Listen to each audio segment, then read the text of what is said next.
Hello and welcome back to Elden Ring. Let's continue our journey. Let's continue our journey through finally a different, well, somewhat different landscape. Um, let's get into it. We're in Liornia, which after the 80 to 90 hours that I spent in the Weeping Peninsula and Limgrave, it's going to be interesting to have more stuff to see and different stuff to see and, well, hopefully find out what is going on here. Also, there has been a patch for Elden Ring. Obviously, I have absolutely no idea whether or not it really does something for me. Also, how did I not see that item the last time I was here? Interesting. Must have been fairly foggy, I guess. But yeah, there's been a new patch. I think the only sort of,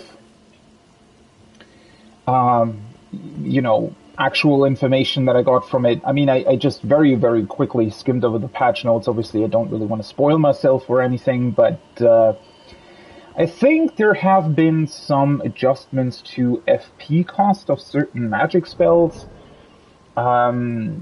Yeah, I don't necessarily know what that's about or how, important it is or, whatever that's going to be. Yeah, I mean, I guess I can just take a very, very quick peek at things, although I'm not entirely sure what these things that I have here even cost me last time. I don't think that they're, really significantly different, if at all. No idea. I think that's probably, or might be more of a PvP balance patch. Although, one thing that confused me a little bit is I read something in the patch notes about, a quest line getting extended and NPCs added. So, what the hell is that about? Are we playing a live service game now with MMO-style quest additions over time? What's that about? That read very, very weirdly. But whatever. We'll figure it out. We'll see what this is about, and most importantly, we will check out Liornia and what it does. What the fuck is that symbol? Oh, I think they've added new symbols on the map. Right. Okay, so for some awkward reason, that's what I read as well. Yeah, for some awkward reason, they have introduced NPC symbols for the map, which now makes me think, well, why include markers if we have these now? Okay, so yeah, we can see Sorcerer Tops, we can see Bok the Seamster, this Gatekeeper Gostok. Looking at this, I do realize there are actually quite a few NPCs in the game. Now, no idea why they also display NPCs that I haven't seen yet. That seems a bit backwards in terms of exploration. I don't know if that's intended or not. It's also interesting to see, for example, that Yura apparently returned to this place. Yeah, I really don't know what that's about. That just feels...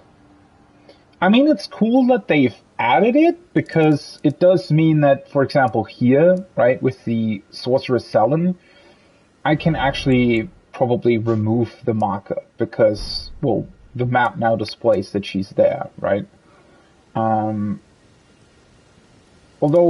for some weird reason, Patches is not displayed here. What the hell is that about? I mean, yeah, once again, FromSoft is kind of confusing me with a couple of their decisions here. It almost feels like they themselves don't really know what they've even created here.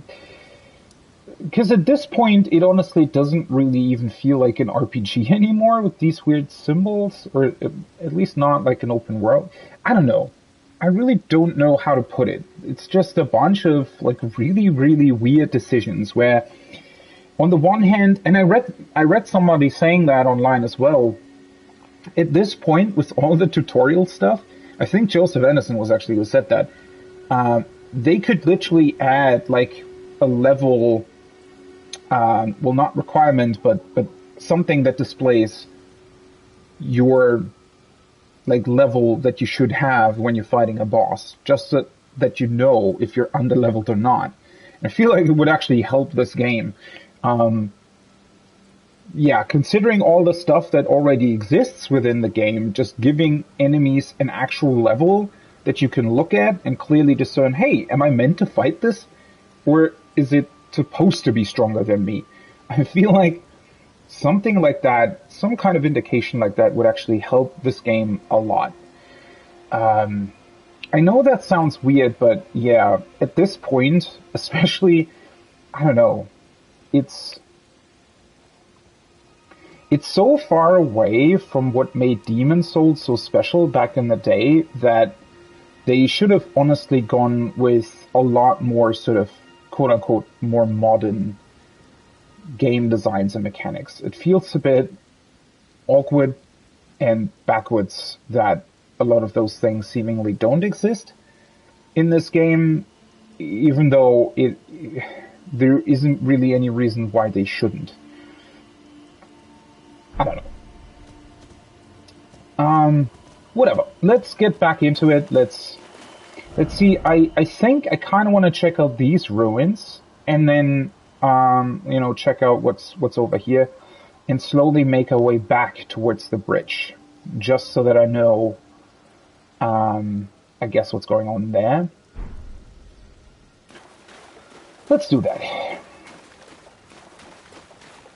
And just on the way, check out whether or not there's more stuff to discover here. Although I think that, as far as these earlier things here go, I think we've pretty much seen most of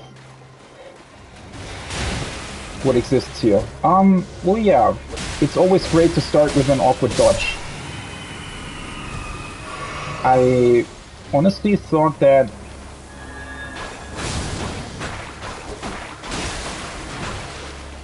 seriously? Ooh. Wait, what? Was the poison damaging me? That's weird.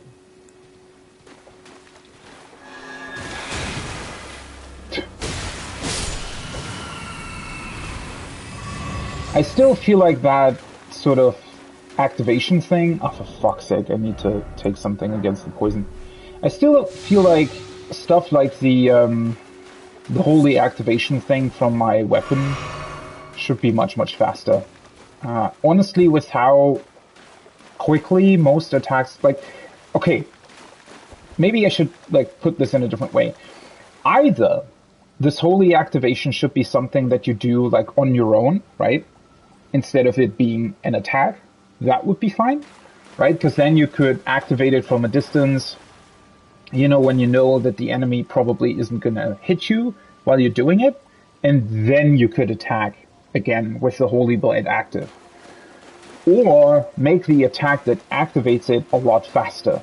But this awkward in-between thing that we have now, where it's supposed to be an attack, but at the same time it's way too slow for 99% of enemies in the game to be even activated properly. Yeah, I don't know. That is very strange to me. This wall looked interesting from a distance, but I don't know. I wonder if they actually, because I don't think necessarily that I've read anything about that in the patch notes. I wonder if they increased performance somewhat on the PS5. I mean, it's honestly hard to tell. Because it was like mostly close to 60 originally anyways. It's just that well, I don't know if they might have adjusted, a couple minor things here and there to make performance a bit more reliable. I guess I'd have to fight something like the Tree Sentinel again to really find out if it still dips quite a lot or if that's a thing of the past.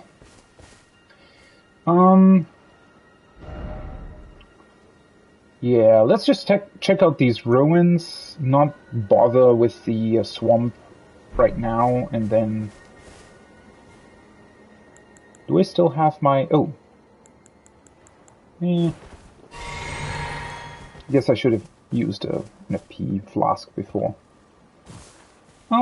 Let's go in there first and then come back here, I guess. Well, that's pretty cool, right? Most of the banners here seem to be from the Academy. So this is clearly, or was once, we don't really know. I mean, since the Academy has closed their doors, it seems somewhat unrealistic that this area would still be properly ruled over by the Academy. I feel like it would be more of a, they once did rule over this place, but they're just not anymore. Purified Ruins. That is a very interesting name. Let me turn on my light. Purified Ruins.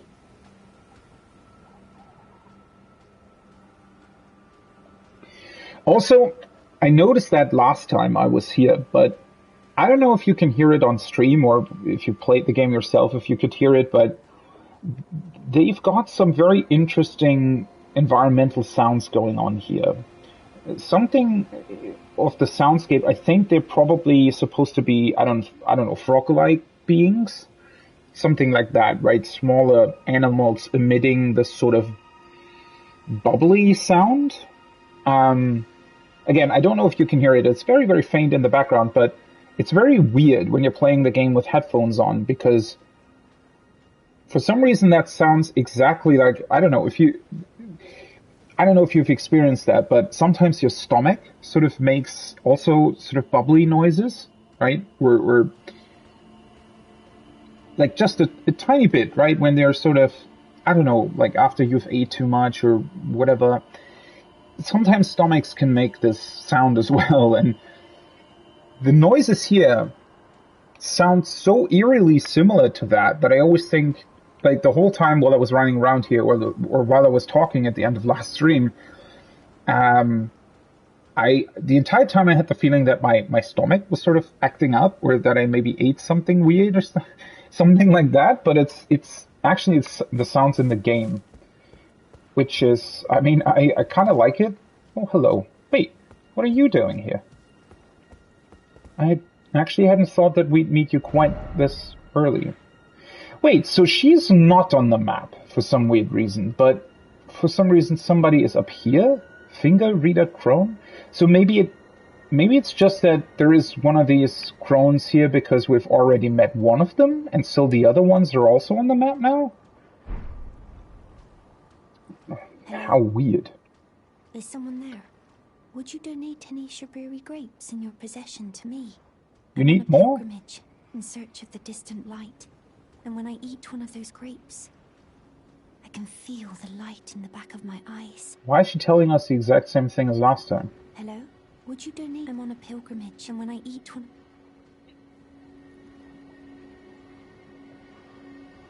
I hope it's not got something to do with the patch or something. Maybe that reset her Would you donate him on a pilgrim when I eat one of those...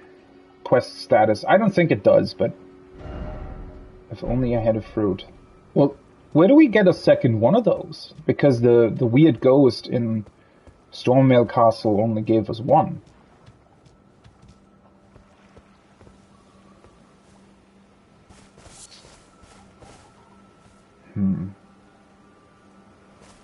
What was the name of this church? Purified Ruins. Oh, well, the ruins are called Purified for some reason.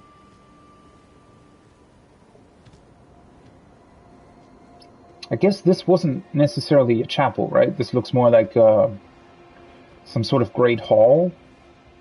So is she on the map now? Okay, yeah. Lightseeker Hayeda. Lightseeker. Did she ever... This feels so weird. I'm sorry, but... You know, on the one hand, putting the NPCs on the map, you know, it's just a quality of life change. I think that's... In the grand scheme of things, it's good, but... For some reason, it makes the game feel even worse when it comes to NPC quests. They feel even more like MMO fetch quests than they already have been, simply because, well, they're so basic in terms of how they work. So,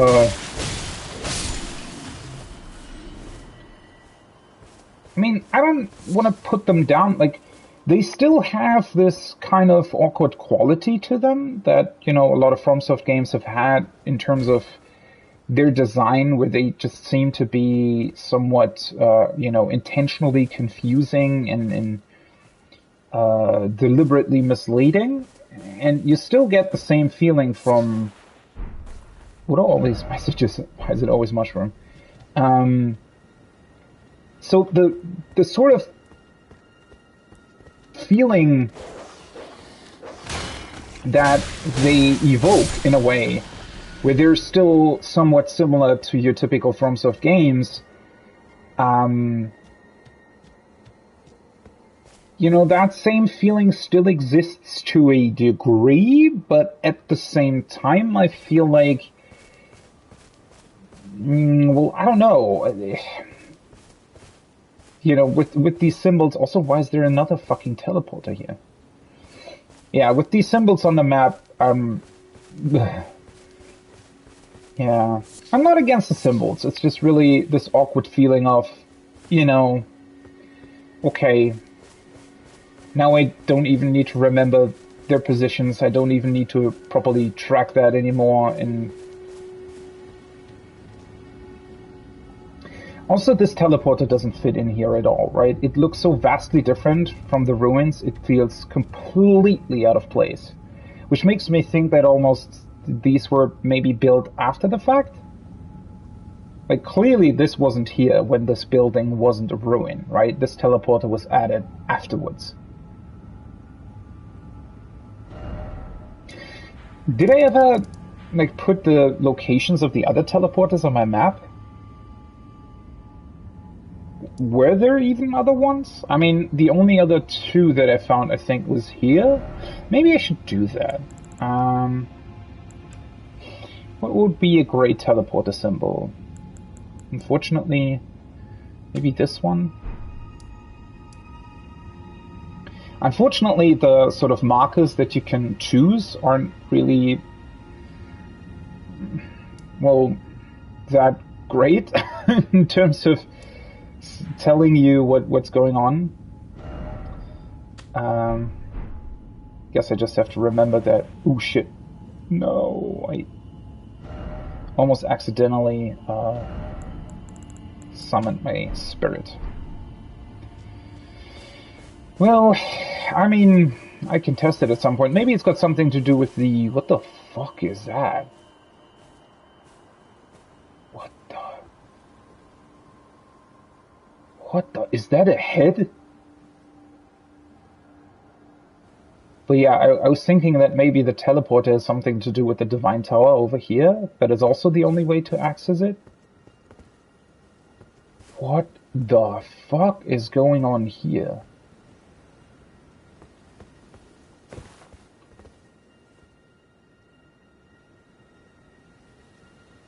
Are those...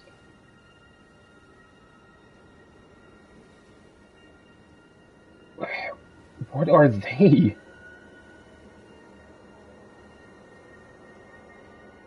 That doesn't look... That looks more mechanical in nature, right? So somebody built...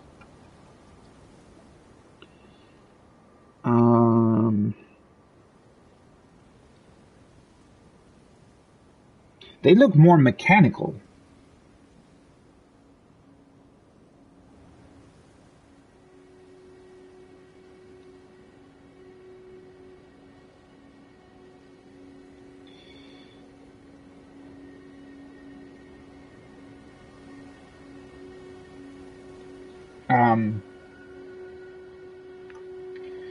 I wonder to whom they belonged. I mean, maybe we'll find out more about them at some point, but I mean, they don't look like things that an Academy of Magic would use as a weapon, right?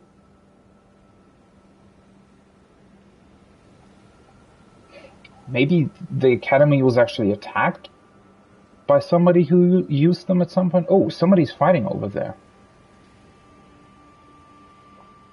I mean, I guess we'll come back to this place. Oh, you know what? A couple of these weird... You see these right in front of me here? That looks like those puppets that we've seen. Also, why is there a blue person there? Well, there are several blue people.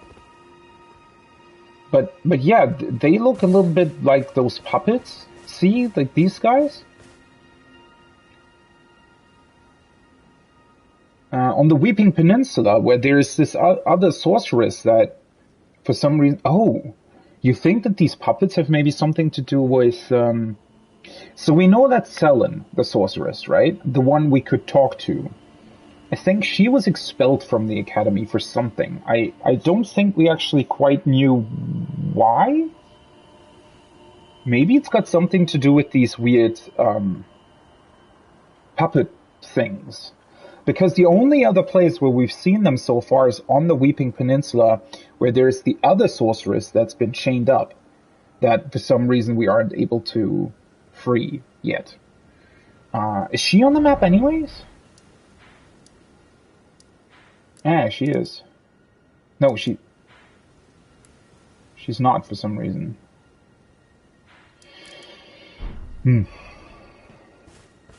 But something must have happened with these weird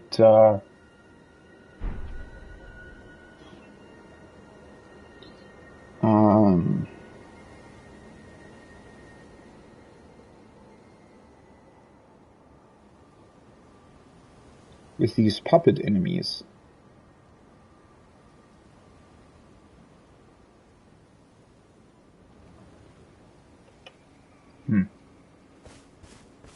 Well, we'll come back to it. I just want to make sure to... oh, there's another sword there as well. I'm not a big fan of those swords, by the way. They're way too weirdly, awkwardly similar most of the time. I mean, maybe there's a reason for it. Maybe they make sense to some degree, but I also think that they kind of don't make sense. Also, why am I not able to summon? Hello.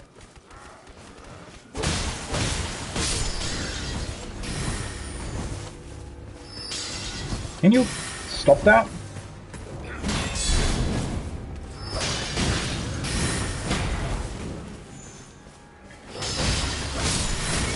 Whoa.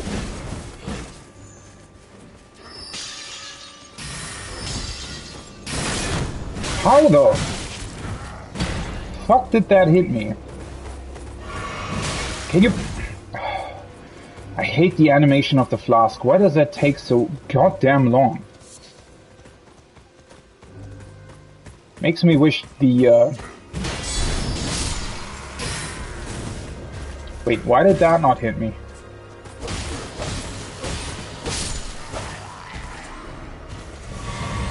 Well, I made that more complicated for myself, didn't I? Why can I not... Why was the spirit... Wait, how? Why can I summon now? God, these placements of these fucking spirit summons, I swear to God. They are so awkward. Well, whatever. Let's check out these ruins then. Although now I have a feeling that I don't even need my summon anymore. To be completely honest. Oh yeah, whoopsie, whoopsie, whoopsie.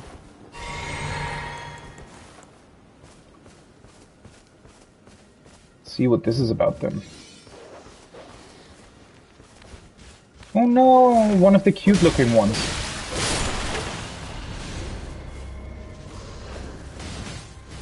Are there even, like, more enemies here, or, what's the deal? Where the fuck are you going? Oh.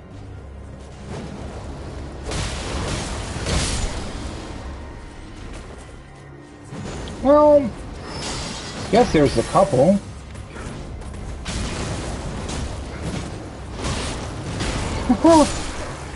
God, I love this night. Oh, hello.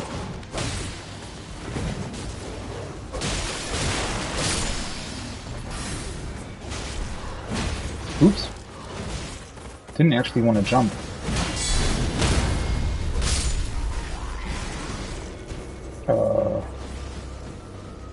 Oh, there's another one of those. I wonder if that ghost also gives me a grape. What the f...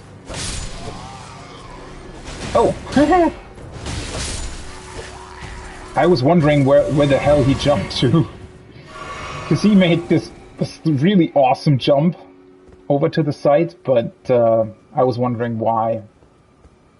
Well, that was why, because there was still an enemy there. Okay, so what are you talking about then? Come out, one and all, from the darkness underground, and let us offer unto the maiden our eyes. Wait, he's not giving me a fucking grape? Okay, so at least he's talking about the eyes. Which makes me think that maybe somewhere here there is another one. Which is very convenient that the maiden that is blind and needs our eyes always, you know, stops at places where there's eyes nearby. Or rather, these fruits. How very convenient indeed. So there's not necessarily more to these ruins then, right?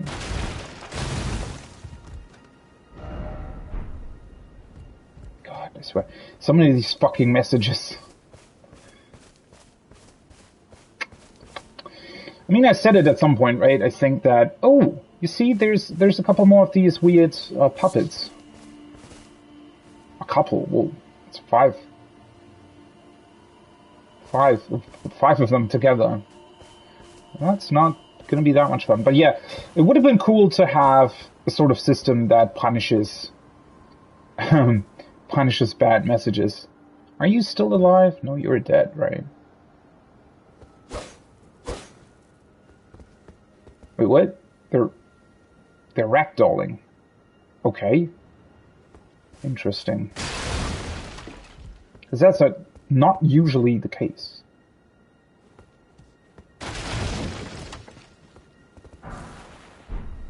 Kaku Glintstone. So wait, there's literally nothing to these ruins? Am I missing... Because the spirit's talking about something underground? I thought there was going to be like a door here somewhere that led underground to like a chest or something where another one of those eyes would be in. I guess there's not.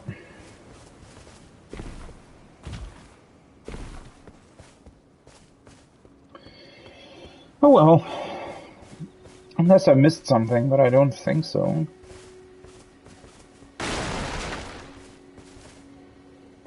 Or can you... Is there a way to jump on top of these ruins? Probably not, huh?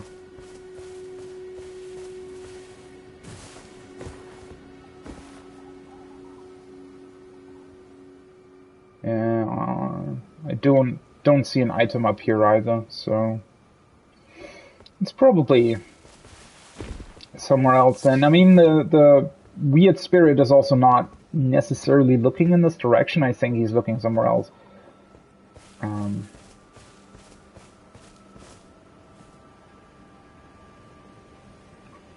Well...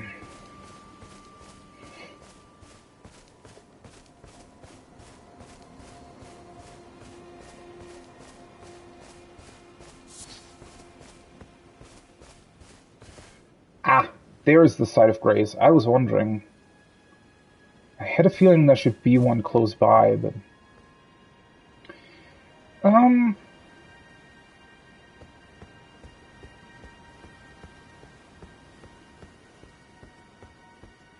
Ooh, is this the new overworld music? One other thing that I felt was strange in the patch notes is that apparently they've added new night music to a couple of places, which really makes me wonder if this game was even finished when they released it. If you add music through a patch after your game's been released, then something clearly must have gone wrong during development. That was, I don't know. Now it's the same, though. I don't know. No, it's not the same. It's slightly different than before. This marks Malenia's southward march. The blade of Mikella and her clean-wrought knights grant her wings, never to be clipped. Okay. Well, whatever that means then. We've heard about Mikella and Malenia before. Oh, I think that's the guys fighting over there, right? Although sadly I don't really remember who talked about them.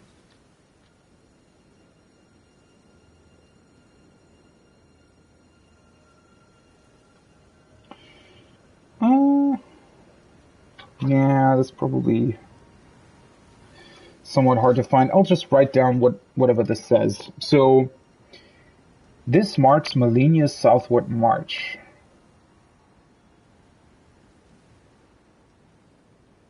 Considering that usually these stone things have talked about something that was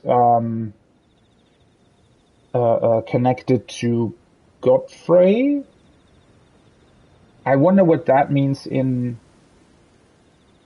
terms of Malenia. Malenia? Is she part of Godfrey's group? Was she allied with him? Why would she have clean-wrought knights, though?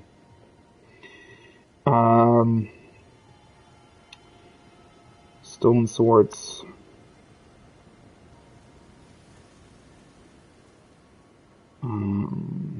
What a weird description.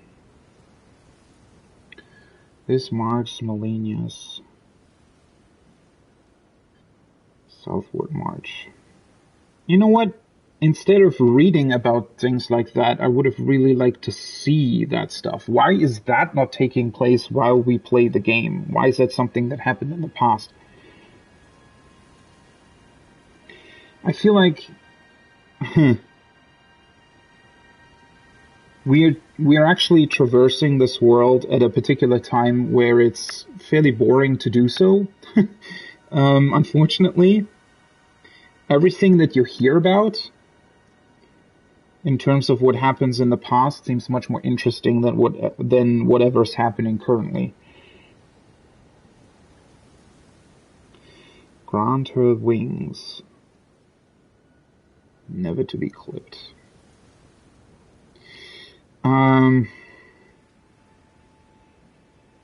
Well, shit. I feel like there is some really interesting information here. Oh, Malenia the Seventh here. Wings symbolize her undefeated prowess. She was born into rot. Her blade was forever beautiful and relentless. Where did I read this? Wait, was that at the end of last stream? Was it something that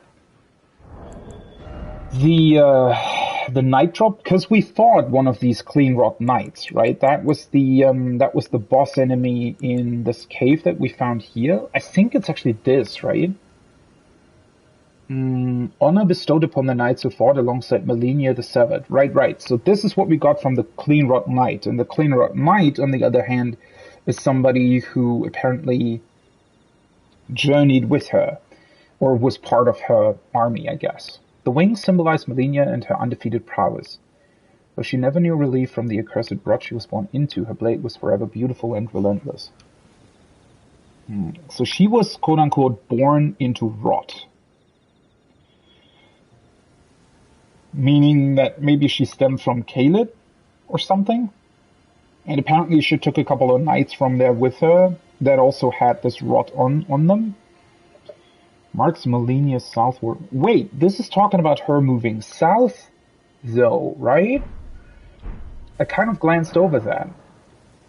So she came from the north, meaning from the capital, or from the academy, depending, and moved southward towards Stormvale? Oh, okay. Huh. Okay, that statue over there, right? So I was already looking at the map, and as you can see here on the map, clearly this sort of slopes downwards and seemingly goes nowhere, right? So already on the map, you can pretty much tell there's going to be a dungeon entrance here somewhere. Why the fuck do you need these damn statues all over the place? They're so completely unnecessary. Oh well. Okay, Leonia Highway North. Well, that marks a good sort of point here, right? So that means from here, I'll go south first. And we'll take a look at all of this first, and then I'll actually go west, because I'm more interested in that, to be honest, than the north. I mean, considering that there's a Divine Tower here, which we'll have to access at some point anyways, I feel like going west is going to be the more interesting choice for now. But obviously I want to check out this area first. Because technically this is the actual way, or once was the actual way of accessing this entire area.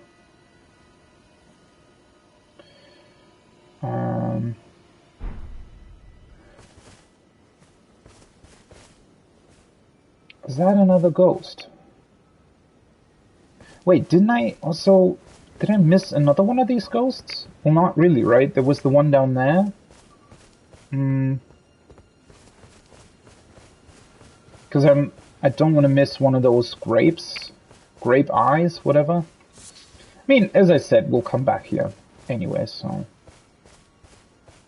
it's not a big deal if we don't find it right away.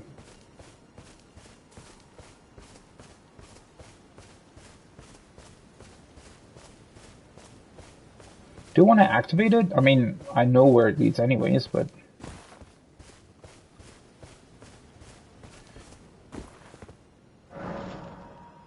Guide and gatekeeper of those returning to the roots.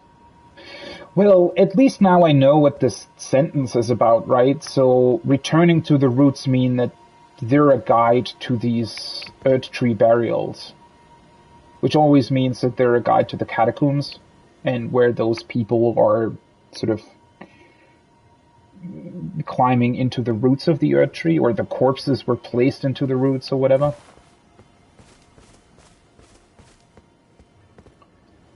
Huh. Even though I know that the game worlds are still pretty huge and will probably take me more than 200 hours to complete, judging by my current sort of pace, it's still quite interesting that once you get like a bigger sort of picture at this giant lake in the middle of the map and know where the Earth Tree is and how the map in and of itself sort of works out, suddenly the game world feels a lot smaller than it did before. Not necessarily in a bad way, it's just very, very interesting, right? So the whole time you're running through Limgrave, the Earth Tree feels very, very far away, and it feels like, ooh, there's so much more to discover. And there still is. Again, not in a bad way, but it's very, very interesting how suddenly you really realize, oh, this is what the world looks like, right? Even though I haven't uncovered the map yet, I still pretty much know how it looks like. It's also kind of interesting to me. What are you guys doing here? Oh, he's much... they have a lot less HP than the ones in Caelid. I wonder what they're doing here, though. What are these guys? So they're not connected to Caelid, then. At first, when I saw them in Caelid, I thought they were maybe like some sort of metal being, right? Something that might have been constructed in order to protect, I don't know, graves or something. But now when I look at them, I think they're actually just sort of dwarves or something, or gnomes, some sort of tiny fantasy race, I guess. Much less artificial, but actually living beings.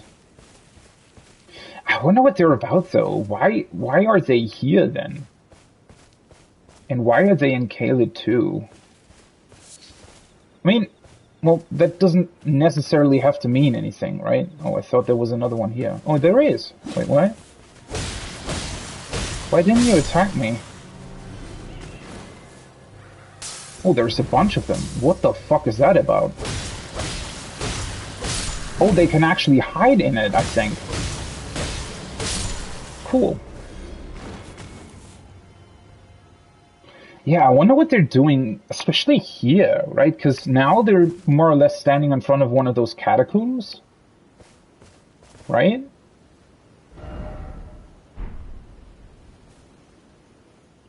What does that mean, exactly? Are they protecting them, or did they just choose this as their hideout?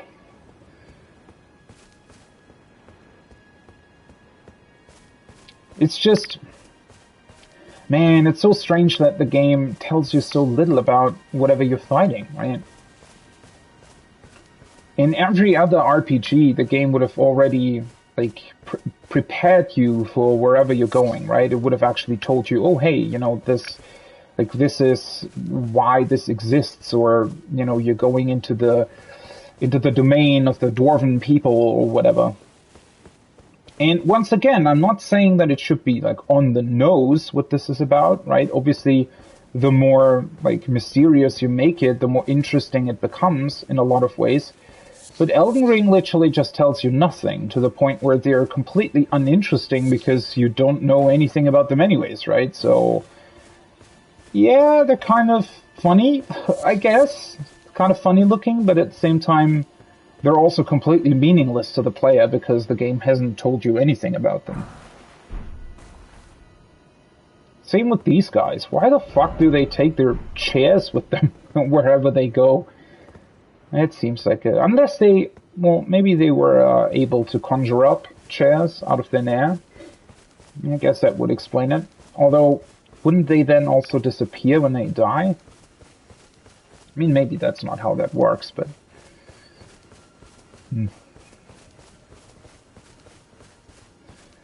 Well, let's check out these catacombs then. Wherever they lead to. Hello. Cliff bottom. Do I want to rest? I think I pretty much have all my resources, right?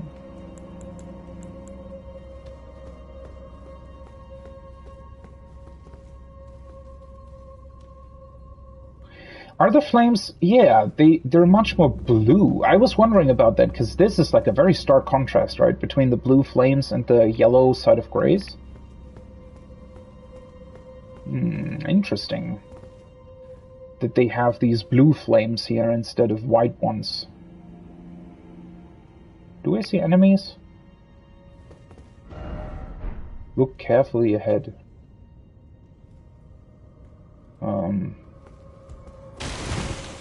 Well, I try to. Are there enemies, like, on the wall somewhere? Or what's going on? Probably, huh? I'm looking at this.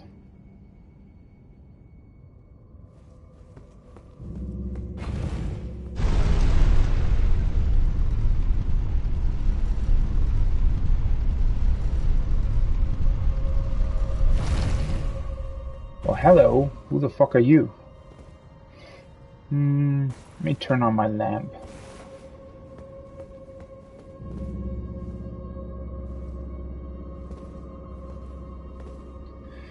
Weird. I thought there was going to be some sort of trap down here, or at least an enemy sort of behind your back, but apparently not.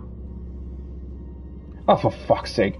I wanted to switch to my crossbow, but of course I was standing on a fucking message, and so I wasn't able to.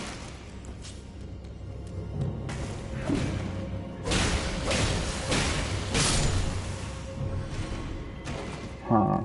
These are the normal sort of goblins, though. Ooh, what was that? How weird. It's as if the game can't decide whether or not to display fog or not. See, now it's turning really dark, and then when I entered it, it became a much more lit up. No, okay. Yeah, there was... Oh, shoot! I did not expect him to have such... Whoa, what is this? Ah, always great when you hit the wall.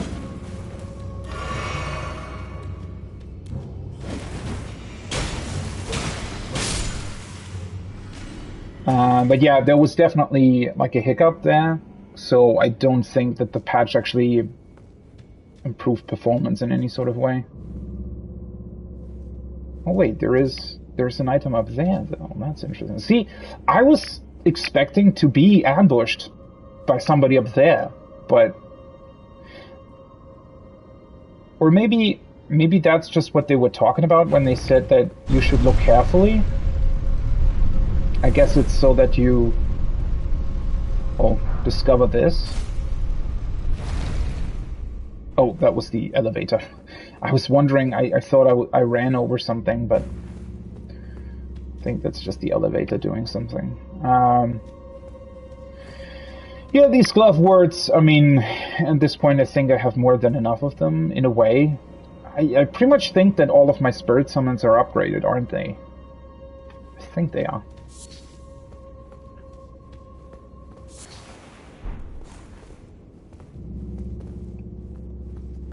Root resin. Also, well, that's definitely an interesting item placement, right? The root resin here on a corpse. Potentially the corpse was already sort of being prepped or prepared or whatever for the earth tree burial. That's why the resin was placed on it.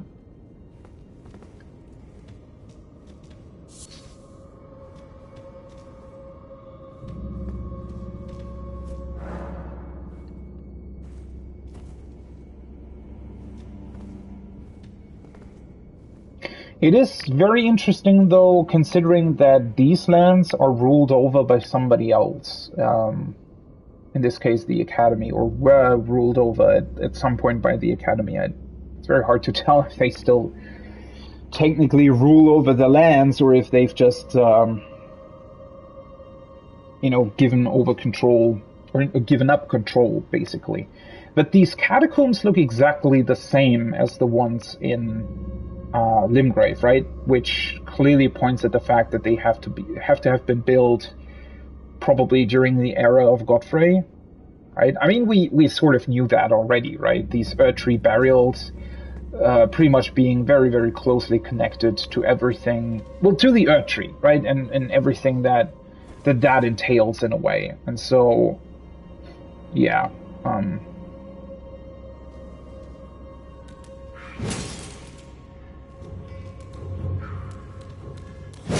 Well, he's got a different weapon.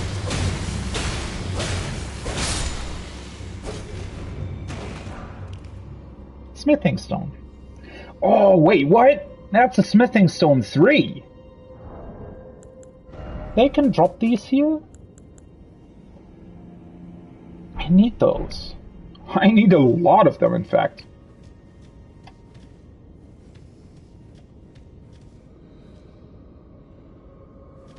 It sounds like there's still, like, living beings. Sort of the ambient sound makes it seem like there are still living beings in these coffins on the wall. I don't think there are, but, it just sounds like it. Nobody here? Interesting. What's up with this area? Seems to be very empty. Strangely empty. Okay, there's light falling through. Is that a rat? Or is that something different? What is that? No, I think that's one of the giant trolls, actually.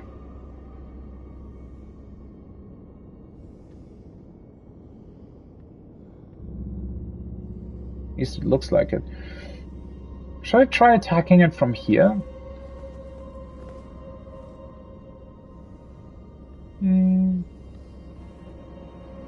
Oh, hello.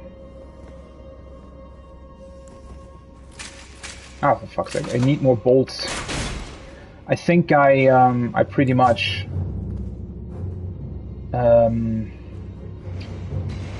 Unfortunately, I pretty much used up a lot of my bolts in that cave I was in last time, where the giant flowers were. I pretty much only used range combat. Also, there's another one of those trolls up ahead. They're looking smaller though, right? They are looking like the one in Stormhill Castle in the courtyard. The one that had apparently limbs cut off of him. I mean, we kind of know that, you know, potentially... I mean, so... The catacombs where you start the game, right, with the huge chariot, in those ones we see two of these grafted spider enemies, which, you know, I guess as far as we know, some scholars apparently have attempted this grafting as well, and in Stormhill Castle, the sort of troll enemy that we saw there looked like they used it to grow limbs on it in order to cut the limbs off to have more limbs to put on themselves. And I wonder if that's why they're here, if they did the same thing to those guys. Because they do look like, I mean, it looks like he has something on his back, right? Some sort of giant wound or something. So, yeah, that would be interesting to know. Also, the statue is sort of halfway floating. That's a very unfortunate object placement. Somebody didn't really pay attention.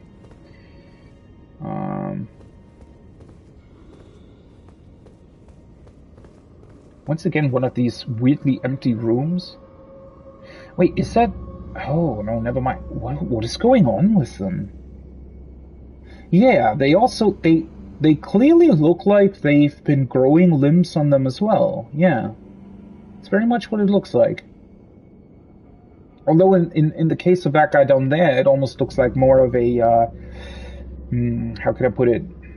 As if it's almost like a cape above him. Should probably craft more of these, I think. Let's also maybe... What else can I craft? Well, I was thinking about maybe... I'm not entirely sure if I should just go for the normal bolts or if I should go for like fire or poison bolts, but that's... Could also craft these, to be quite honest. Why do they fucking cost FP? That's so annoying. But yeah, I wonder what's up with that. So... But that would have been something that happened later on, right? I mean, I don't think that they, from the start, did this grafting thing in here. I think that's... Shouldn't that be, like, different or something? Shouldn't that be something that maybe happened only later?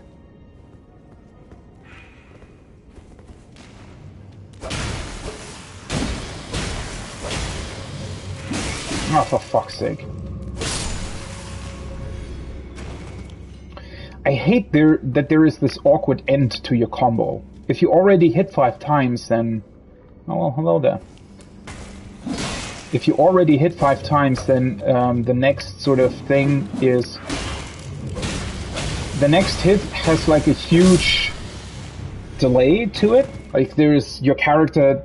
the 5th attack in the attack combo is like, leaves you pretty wide open for a next attack, which is very unfortunate. Which is weird, because if you don't, like, shouldn't there technically be a... what's it called? So normally in a game you would assume that going through your whole combo and actually finishing your combo gives you some sort of advantage, right? Either more damage or, well, something else, right? Maybe a start for a next combo or some huge finisher or whatever. In this game, that doesn't happen. In this game, finishing your combo is actually a disadvantage, because stopping your combo in between and just starting a new one is more efficient in terms of your stamina consumption and also your attack speed than actually finishing your combo, which is, yeah, very awkward. Ooh, there is a fog gate here. This is actually a lot larger than I thought it would be.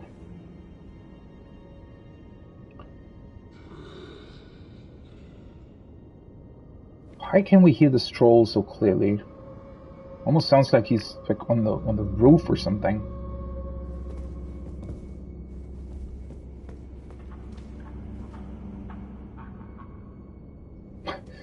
Wow. The environmental sounds are really awesome. What's going on here? Is he like sleeping or something? Is he the only guy here, or? Yeah, you can see even on his legs, right? It looks like limbs have been grown all over these bodies and, well, at some point have been cut off.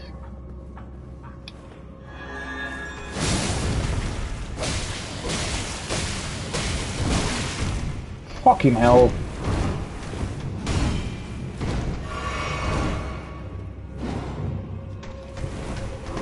What the fuck is that? Yeah, sure. Oh, for fuck's sake, are you kidding me? Do they have to have so many delayed attacks? Like, seriously? Is that really necessary? Oh. Was he, like, confused for a second there, or what was going on? Well, that cost me way too many flasks. It wasn't annoying at all. Once again, hugely inflated HP pool. I mean, I don't know. The fuck is up with that?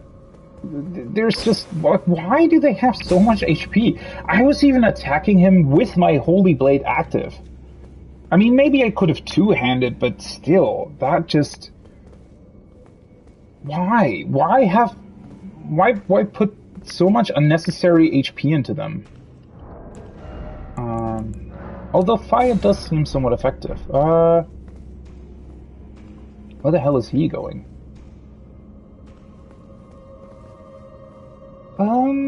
Do I just wanna... I mean, they're not overly difficult, it's just that you can, like, very easily be hit by some bullshit that they're doing.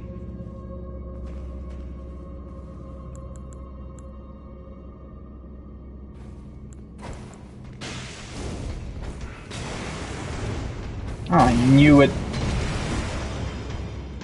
I knew it that there was another enemy here still. It is pretty cool though that you can stun them with fire. Oh, for fuck's sake. I pressed circle. I pressed circle. I don't know what to tell you.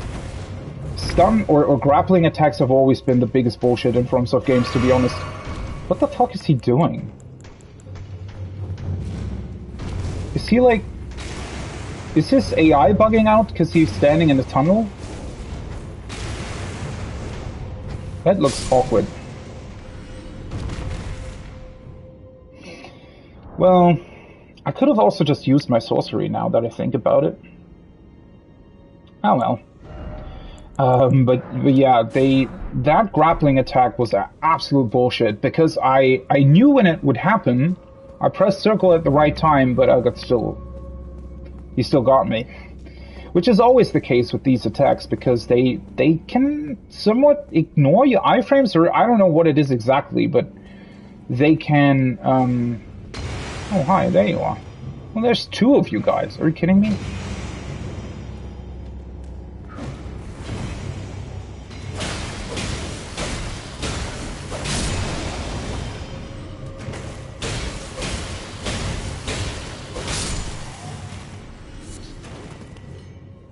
Glintstone Firefly.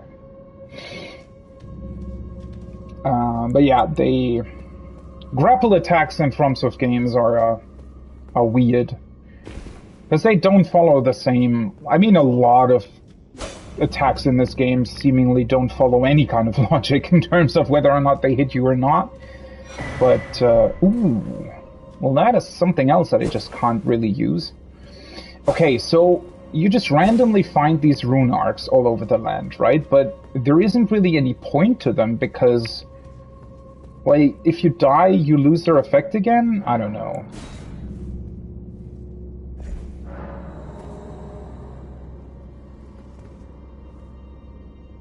Hello. Also, do they have to put, like, enemies like this in spaces that are optional? Couldn't they just, you know...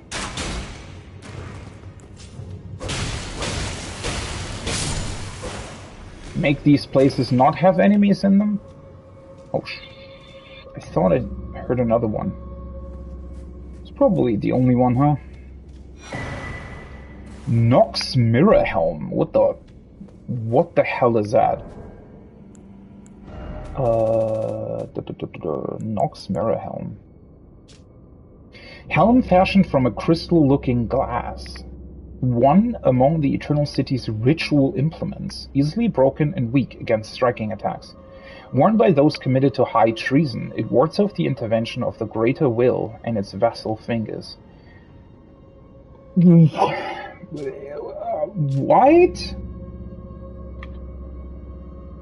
What the fuck?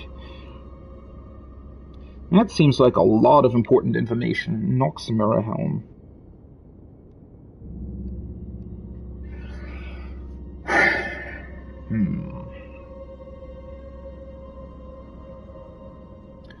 Crystal-looking glass. Eternal... A ritual implement of the Eternal City.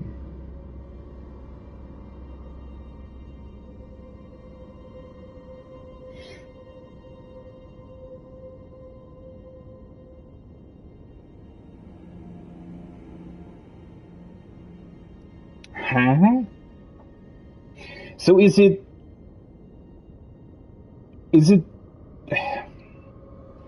Isn't that contradicting itself? So it's some sort of ritual device from the Eternal City, but at the same time it's only worn by those that are committed to high treason.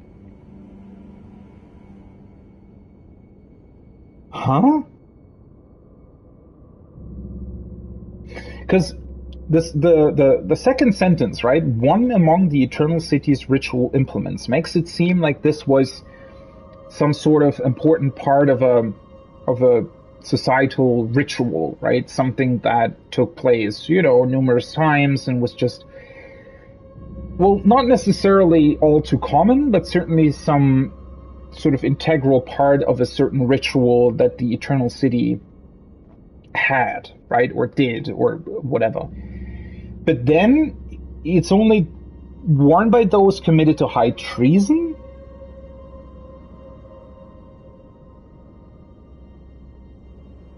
Okay. So doesn't that mean that whatever ritual they were doing, that was, I don't know, potentially a ritual that... I mean, the ritual itself must have been treason then, right? So, like, looking at this and thinking about it, doesn't that mean that whatever they did with this, whatever ritual they did here, that the effect of the ritual as well as this helm was meant to disconnect you from the greater will, right? And disconnect you from whatever the fingers told you to do. I mean, we still have absolutely no idea what this greater will even is, or what the fingers are, what role these fingers are playing. No idea what that's about at this point, but well, yeah, this must have been something to defend against that. Which is really interesting because that, you know, I'm not really sure whether or not this means that, well, are we like,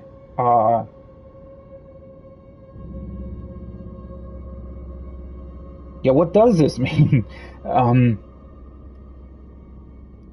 I wonder if you yourself can actually use it. I wonder if it'll change something with your character. I wonder what would happen, for example, if you wore this helmet and then went back into the round table hold and talked to those weird two fingers.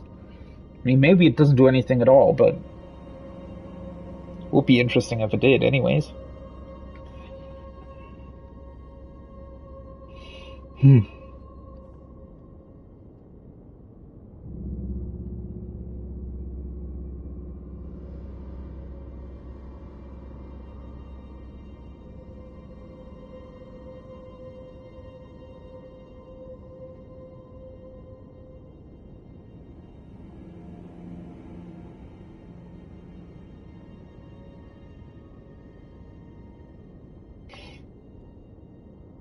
It's also interesting that they chose the word intervention here, as if the greater will, well, intervenes from time to time.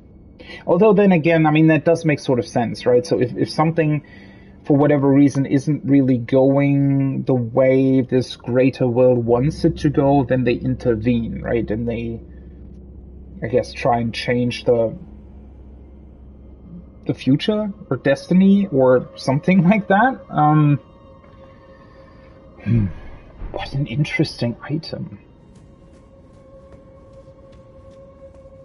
Once again, kind of surprised by it, and at the same time really disappointed because it doesn't really explain or fully explain enough to really, I don't know.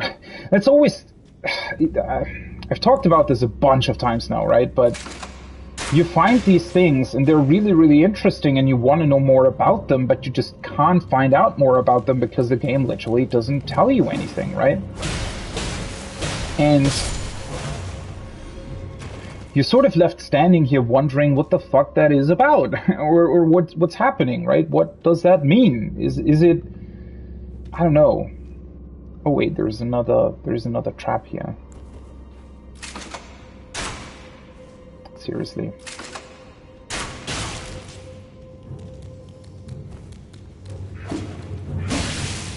How the hell did that hit me? Shouldn't my attack already have been fast enough to deal with that?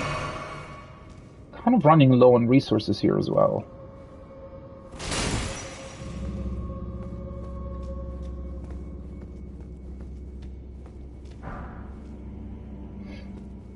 I also feel like that you get way, way more of these grave glove words than you'd ever need.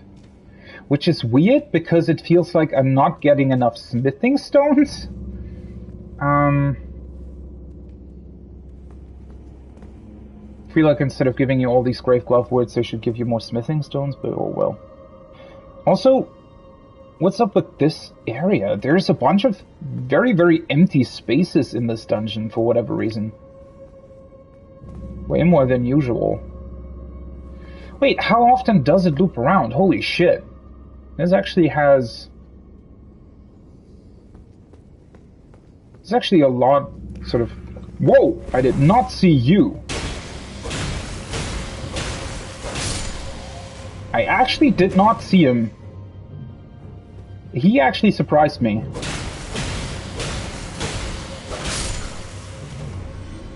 God, I hate the last combo hit on my weapon. The last combo hit is so damn slow.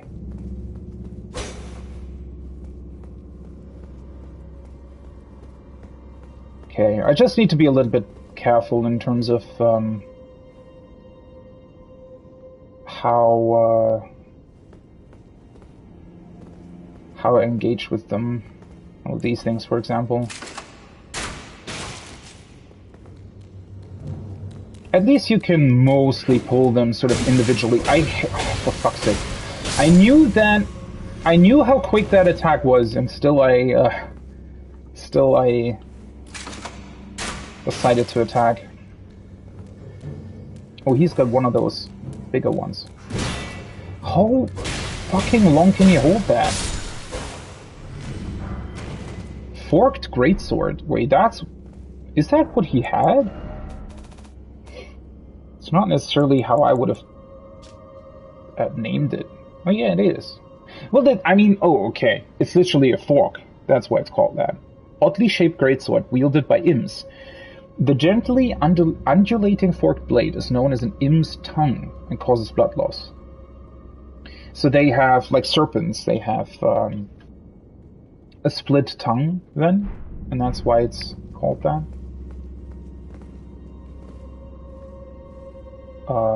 Hey, is that... Huh? Oh, there is another one. Are you serious?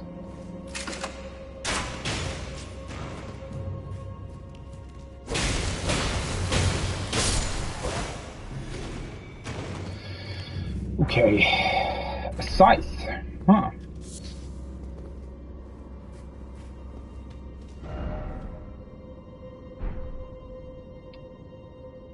Offer mushroom to the hole?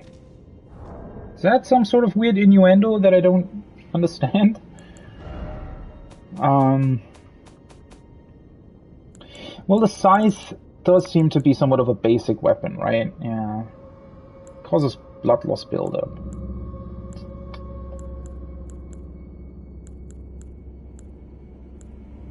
$125 plus 28 doesn't seem too bad, all things considered. Although it's it's fairly weighty and well, I'd imagine it's a bit slower, right?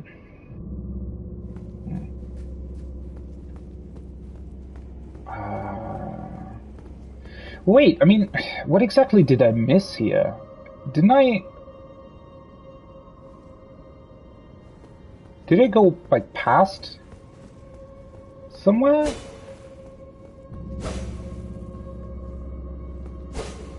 Oh, that's weird. Oh, no, never mind. I think I got stuck on the, it's called... Why am I constantly forgetting this fucking... What are they called? Not still. Why do I always want to say Stela? What's wrong with me? I never forgot names like these in the past.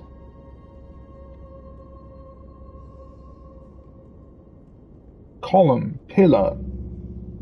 Yeah, column or pillar. Why am I constantly forgetting those words? I mean, it's not like I'm forgetting them. I don't know, whatever. Wait, did I miss some sort of path? I must have, huh?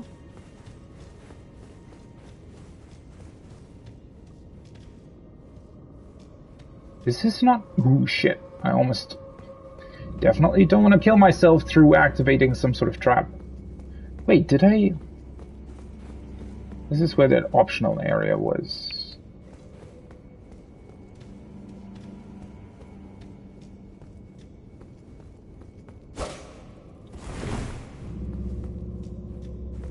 What am I missing?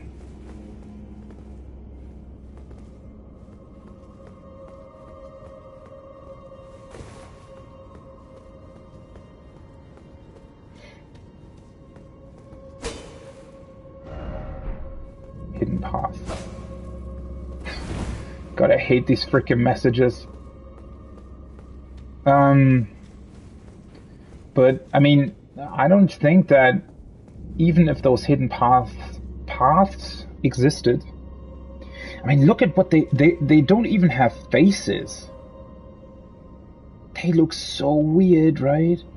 Although I do sort of wonder if they use these weird trolls to grow limbs on them, why would they even need normal people? I mean, maybe they didn't actually use normal people for the most part.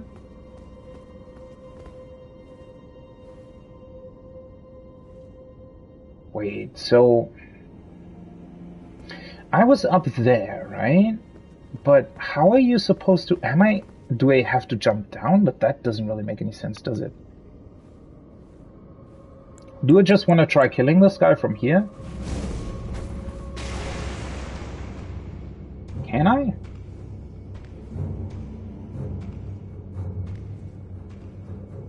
I'm just sort of wondering if...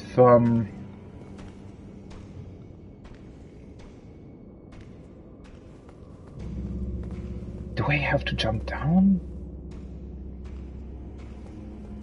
I mean, there is another couple of other enemies down there as well. But see, there is another troll up to the front there. Can't be that difficult to get there. What? Am I missing something really obvious here?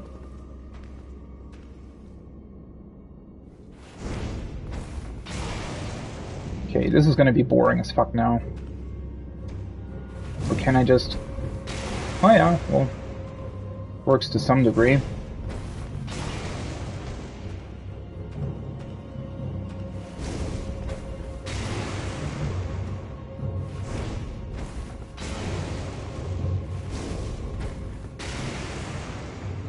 One more. Perfect. At least they don't need... What was it? 23 of these things to die? Let's get a couple more. It's definitely a good way of dealing with them. Yeah, I don't know. Since I'm sort of out of resources here, I'm not entirely sure if I should just jump down there. I mean, I honestly feel like I just missed a path somewhere, which just seems kind of weird to me. I mean, clearly there must be another way to get there, or to get where I want to go.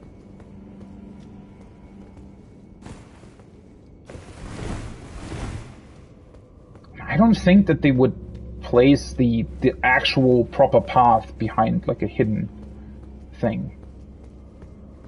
I mean, that's the optional one, right? And then...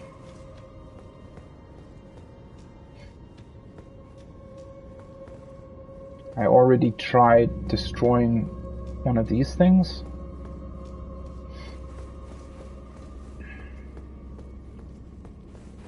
I mean, this dungeon is somewhat interesting because it seems to be, you know, clearly larger than most of the other ones so far.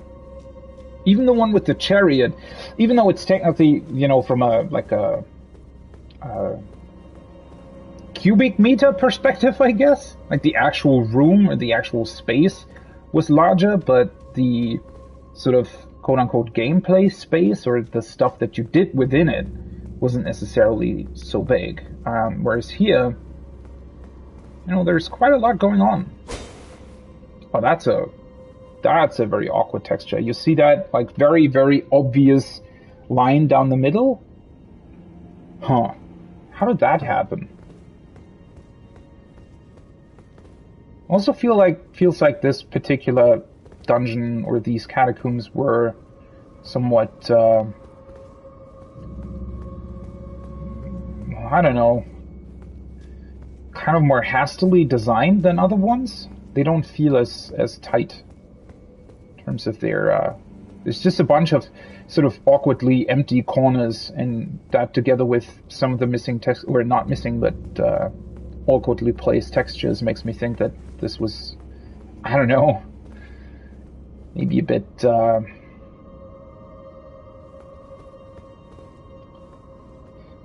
okay, that is weird.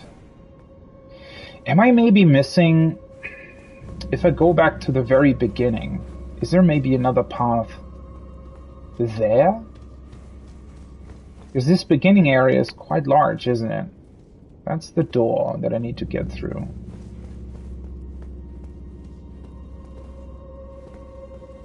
And this is where the elevator is?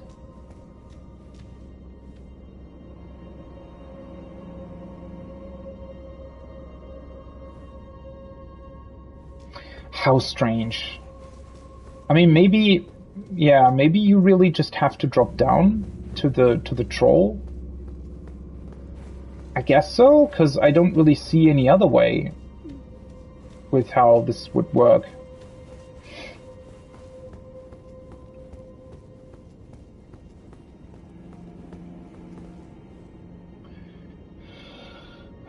Okay, there's one more enemy there as well.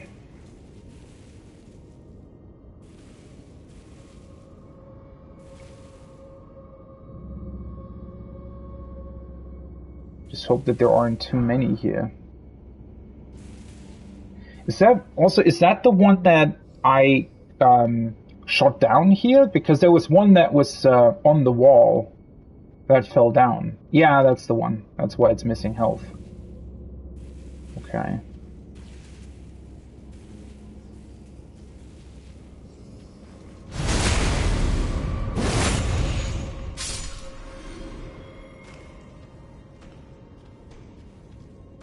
Oh shit! There's another troll? Are you kidding me?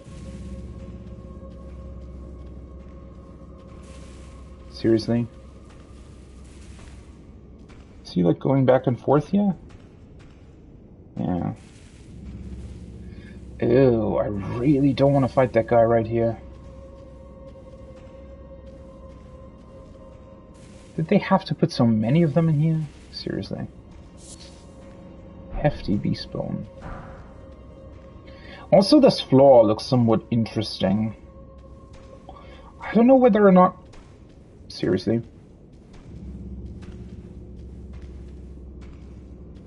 Is he sometimes just taking different routes? Or what's going on here?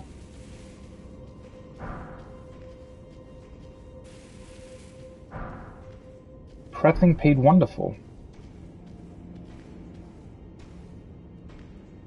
Did he, like, turn around again? Oh, that's eerie. Wait, did he?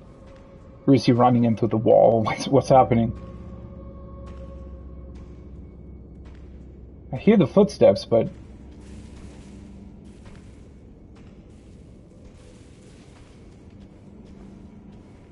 Oh. Let's just leave him be, although I hated to have enemies behind me.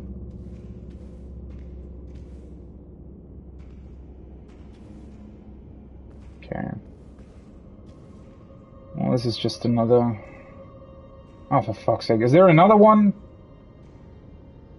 I think there's another one. Shit, I'm really low on resources. I don't like this at all. Of course. So they've placed them in a specific way where, do you think he's gonna hit himself with the trap in here? That would be kind of funny.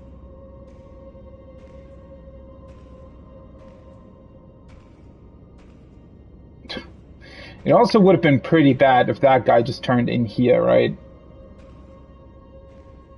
Okay, so he's just awkwardly standing there then, I guess? Wait, when did he lose health? Seriously. He did not... Of course. Fuck's sake. Ah, how I hate the animation timings and the freaking tracking. Like, he just did a 180 spin like freaking Superman with his weapon. Fucking hell. Oh. At least now I have my resources back. But yeah, that's... Oh, man. Also, because I dodged that first attack pretty much perfectly and it still hit me because of the awkward... Well, I still don't know what it is. Some sort of weird... How many enemies were in here?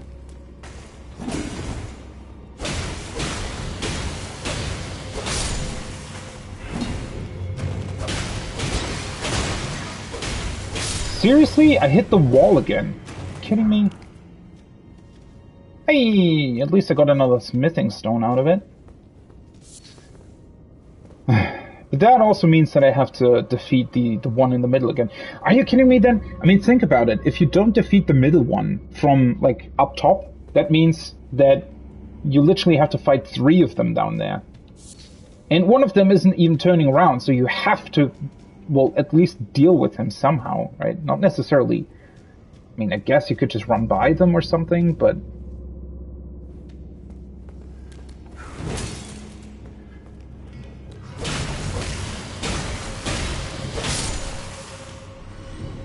I mean, these guys as well, why the fuck does everything have so much health in this game?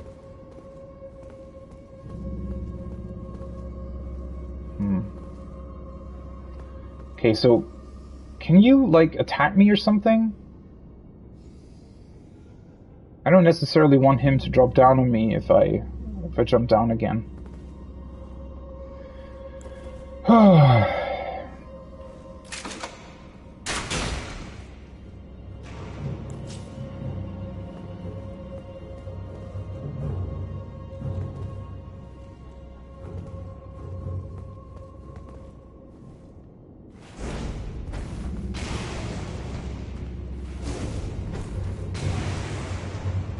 I wish there was a way to lure the other troll into the middle then.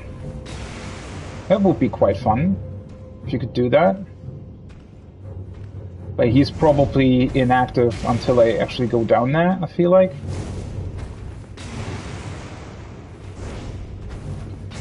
I mean, I could also use, you know... Why?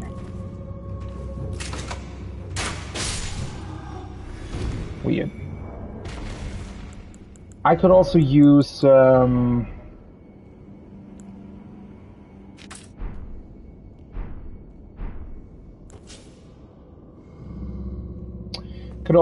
sorcery, right? Okay, what am I doing with those guys down there? I mean, if there's 2 of them, I have to deal with them somehow, right? I could literally just try fighting them. I mean, I don't think that there is a way to...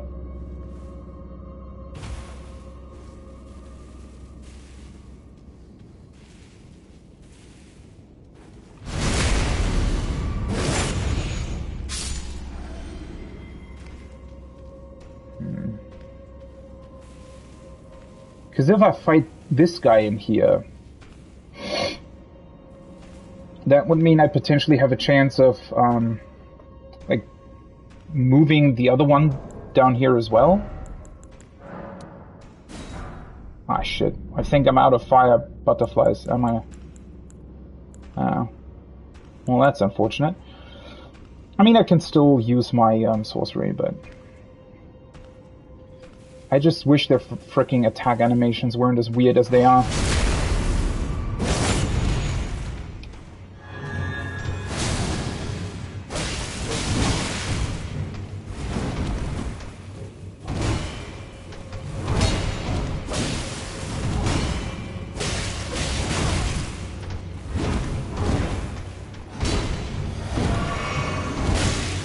Why?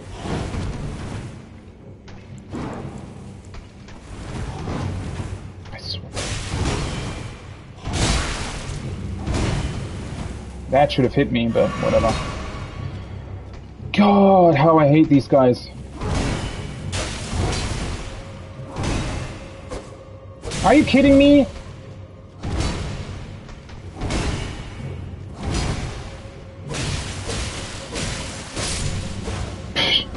Their fucking health in combination with... Did you see how little damage he took from my attacks? What the fuck is up with that? Why are they so incredibly strong? I honestly feel like I'm just constantly underleveled. Am I supposed to... But, I mean, think about it. Think if I had used this rune arc in here. I only have 3 of those. And I already died once. And, like... Yeah, I honestly don't know what to make of this. This just seems so weird.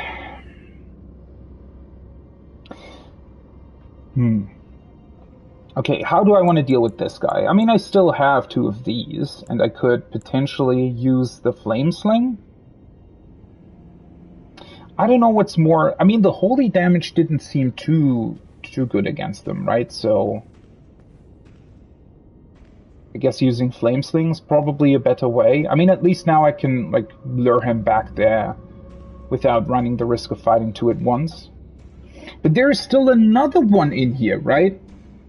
And I suspect there's probably going to be even more, in a way. Are you kidding me? What the what was that? Of course. Of fucking course.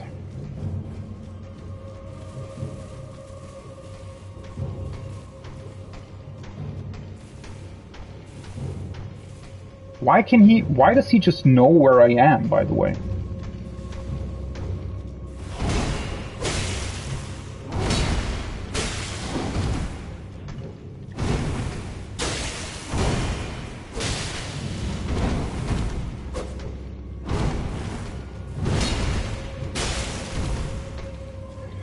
I hate the fucking stab attack that you do after you roll.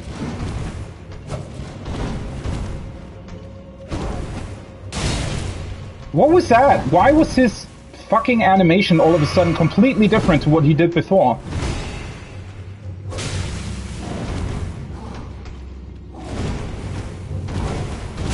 What the this game and its fucking animations, that's just laughable at this point. Of course. Of course I get fucking stuck in the fucking doorway. God, this is so annoying. And now he has completely different timings all of a sudden, of course. Dude, what the fuck was that? Yeah, sure. Sure, of course. Oh, man. Fuck. This is how to destroy FromSoft gameplay 101. It honestly is. Like, their timings are so different all the time that it's just not fun fighting them. Like, at all. All that you're doing is literally just jumping again, and praying that he doesn't decide to suddenly switch to a different attack pattern. That's all that you're doing. And their fucking health pool, man. I mean, I have a freaking +7 weapon. I am supposed to be here. And still, these enemies hurt way stronger than anything I can possibly deal with. I don't know, this is just not fun. That's the problem. There is no challenge to these enemies whatsoever. Because the only thing, or the only way they're even threatening to you, the only reason why their attacks connect with you is not because their like attack patterns are challenging, or because they have incredibly clever attacks or something. It's just that they change up their weird timing so much that it's almost impossible to predict what they're even doing, right? It's just, yeah, it's just, at this point, yeah, of course, just turn my camera around. What the fuck is up with you? Of course, I pressed my fucking roll like a million years ago, and it just doesn't go off. It just doesn't.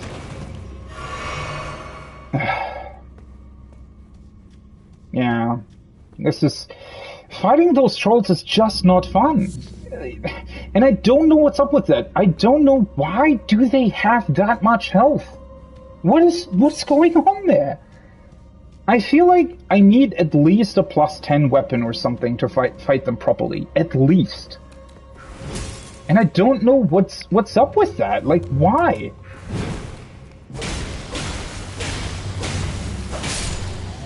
Also, the fact that after your dodge roll, you do this, like, poking attack instead of your normal attack. It makes the fight even worse.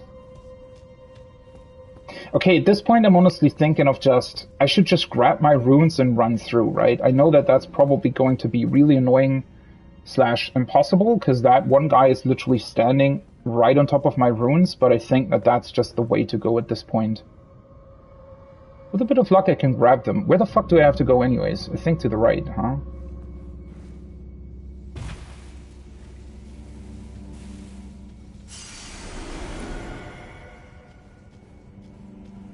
Also, this is even weirder, right?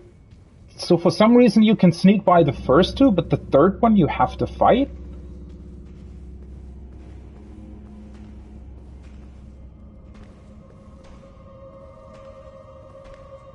He's probably gonna stand there in a way where I can't even run by him, right?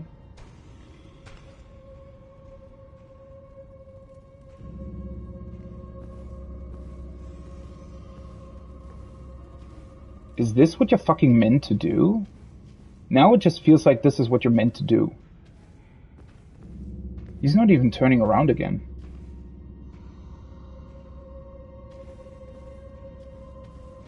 That's just weird. Like, why?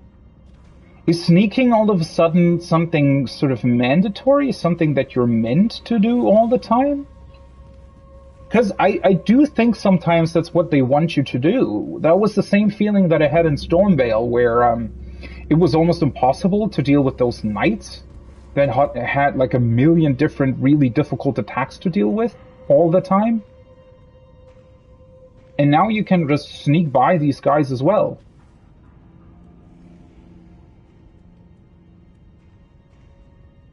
Why is he kneeling down there?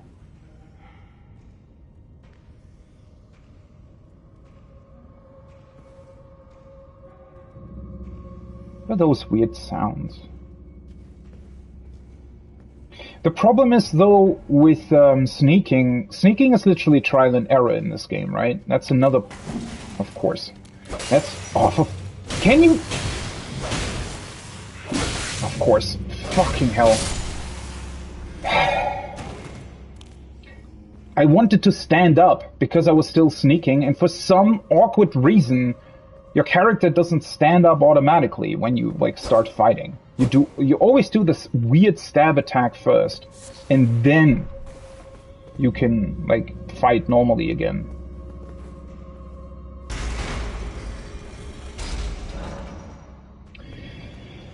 Oh well, now at least I have this door open. Fucking hell. But yeah, as I said, it's just the biggest issue that this game has, the biggest issue overall, is just literally that it's not fun. That is like a really, really big issue that this game has. It's not fun. And yeah, I honestly don't know how they were able to do that. Why is he not stunned by that? Yeah, of course, the second one is. Sure. How does that make sense? Oh, for fuck's sake. Yeah, sure. I pressed forwards instead of backwards, but of course the game... Yeah. Of course, I'm rolling backwards even though I pressed forwards.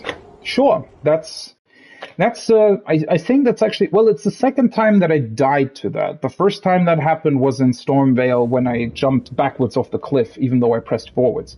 So there's some... I wonder if that's sometimes... I mean, well, I'm constantly wondering about things that are going on in this game. But I'm wondering whether or not that is sometimes what's going on. That the game has some sort of awkward auto jump in a certain direction. And because of this auto jump, you... maybe because of the auto jump, you're... Can you just... Thank you.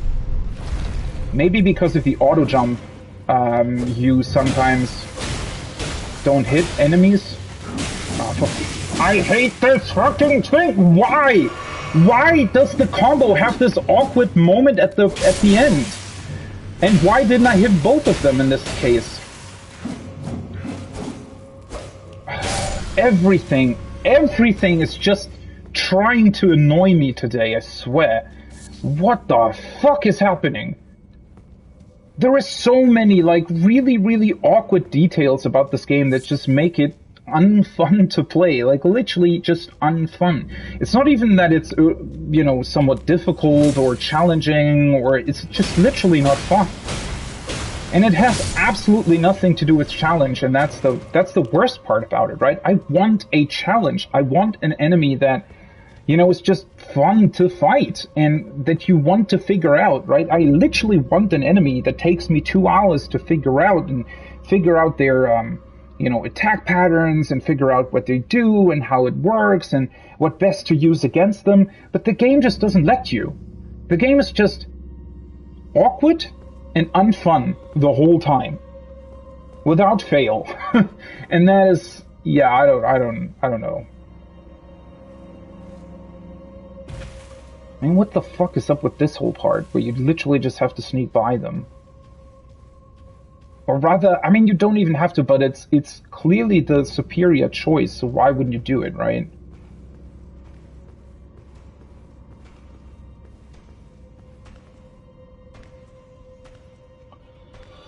Man, I wish this game had something like Sekiro where you can kill enemies that don't see you right away. That would be, wow, that would be fun to deal with these guys in that way, right? To figure out, oh, hey, you can actually sneak by them and then you just kill them instantly.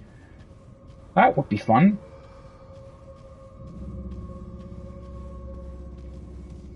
Also, why can't you climb ladders while you're still sneaking?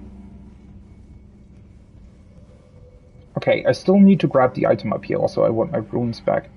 But yeah, I mean, think about what I did, right? So I started off this whole encounter with a backstab. And then I still wasn't able to deal with this guy. Oh, I forgot about you.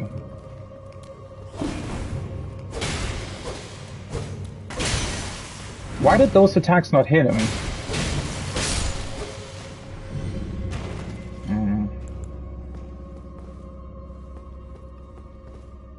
Well, I mean, I think I actually cleared out everything, right? So let's just do this. Run in, grab the item, and get out of here. Because I'm really not in the mood for fighting these guys.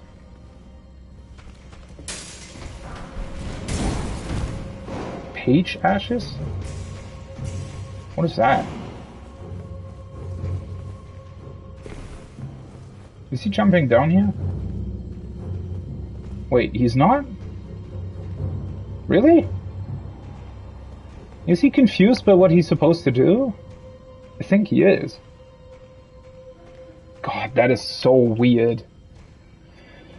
Yeah, he just nopes off. Just doesn't want to deal with you. Okay. Sure. Well, I guess we'll just go...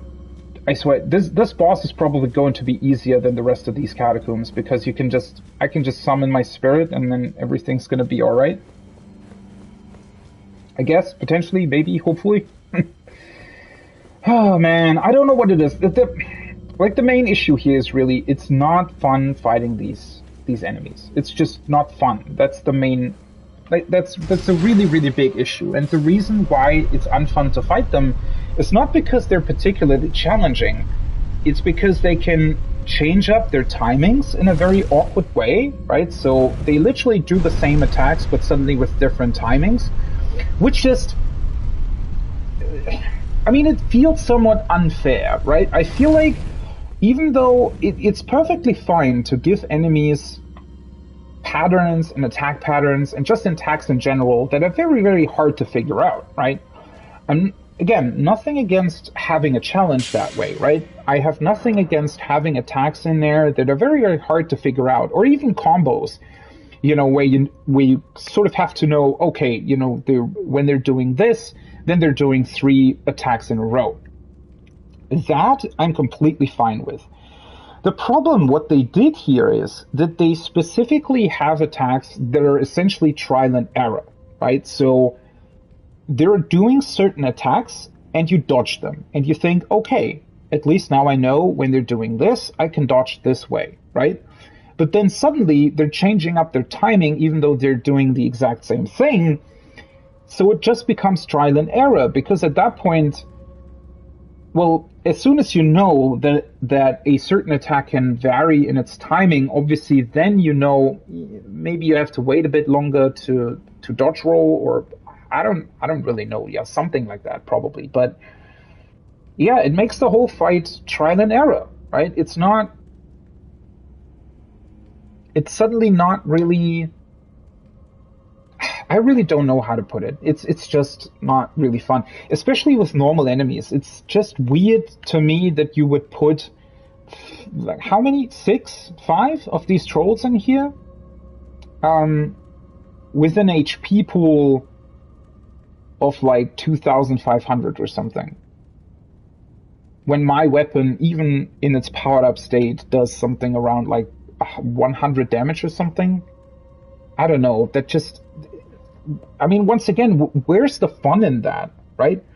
I mean, either make it less enemies, but, you know, with the same health pool, or make it more enemies, but with a lesser health pool. In both cases, you still have to learn their patterns, you still have to learn how to fight them, right? But this way, it just becomes like a battle of endurance. And I don't know. I mean, at least they did place them in a way where you can sneak by them. But that just feels awkward, right? The sneaking in this game feels... I mean, it's cool that it exists, right? I take this, like, the fact that the sneaking exists but doesn't really work that well, over sneaking not existing at all.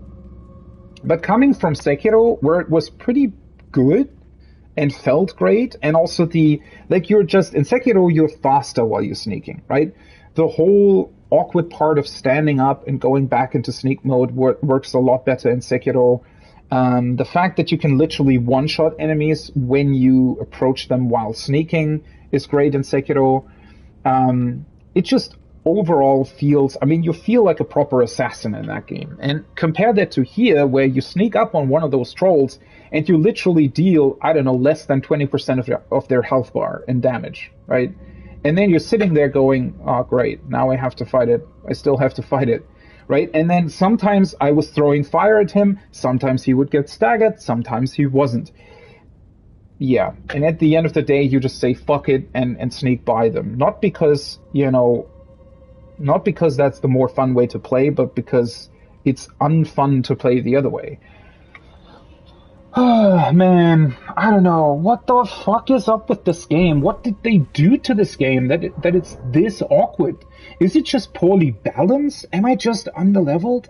Is that what's going on here? Am I so much underleveled that most of the game just feels weird?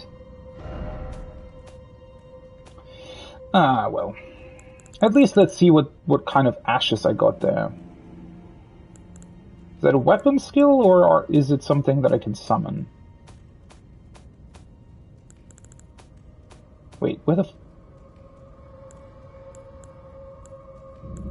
Ooh, wait, it's another legendary ash?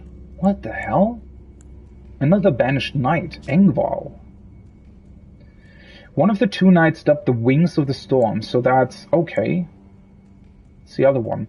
Despite his banishment, he rejected the invitation of the grace-given lord, instead keeping watch over a masterless castle for many years, gaining renown as a hero of the fringes. Okay.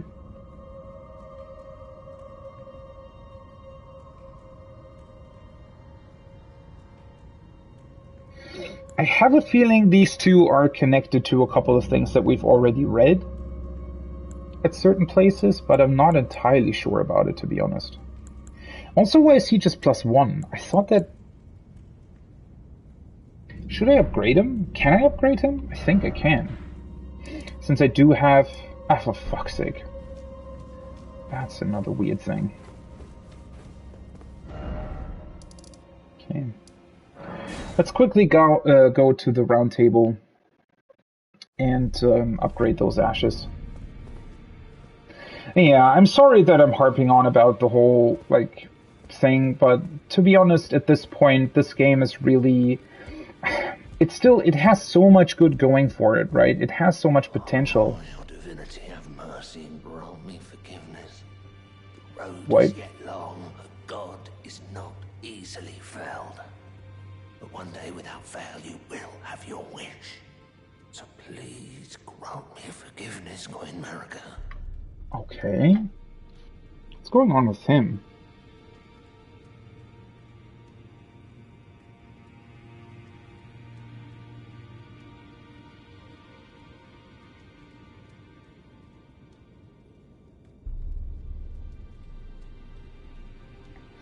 I really hope this wasn't added with the patch, because if it was, then it makes it even worse. You, is it? I didn't notice you there. I'll be doing my job, same as ever. Just lay out your arms. Huh? About Those prayers. words were not meant for you. Yeah, no I'm shit. a prisoner to you, tarnished lot. But my prayers are mine. And One mine second. alone. Well, I've had my say. I'll be more careful too.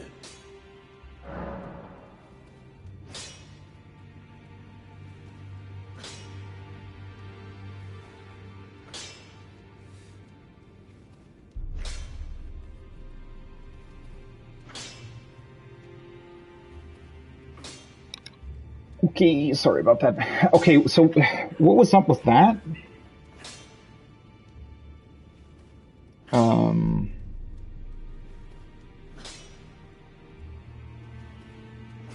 Why was he suddenly praying? Oh well. Do I even want to ask this question? Are you here for... Yeah, I am. Banished Knight Oleg. Yeah, that's the one that I've been using the entire time, right? So let's upgrade him to +3. And,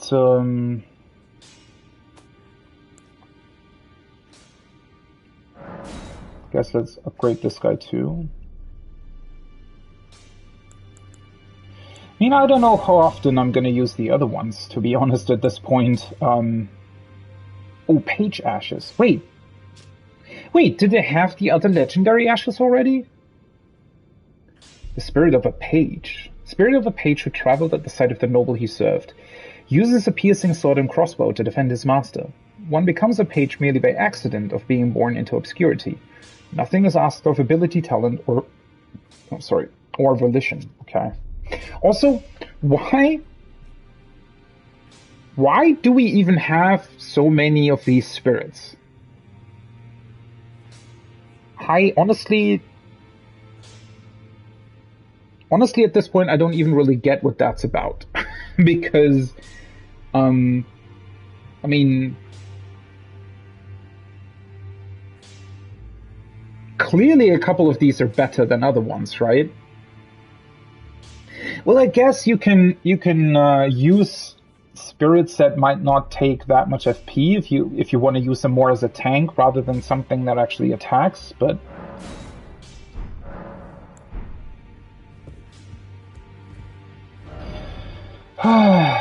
to be honest, at this point, I don't even know anymore. There's so much weird stuff going on in this game where I just don't really know what to make of it, where it feels like it's either it's unbalanced, or maybe I'm approaching it from a completely wrong perspective. Maybe I really...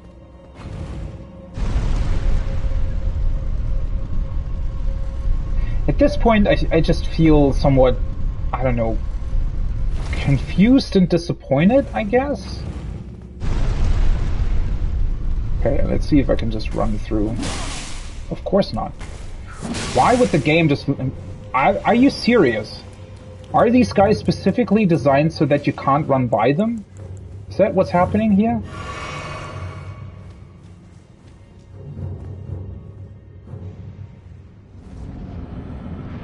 Okay, it's another one of these. So is this the exact same again? Oh, for fuck's sake. Oh, we probably should... Earthtree Burial Watchdog.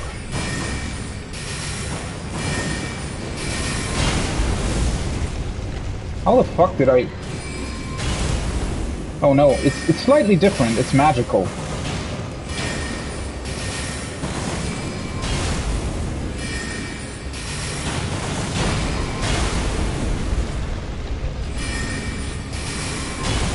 What's going on with my knight friend?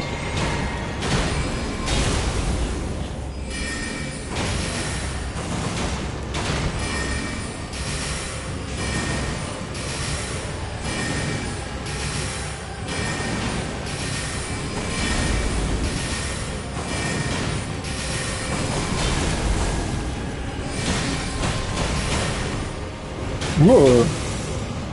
Did not expect that, to be honest. Oh, shoot.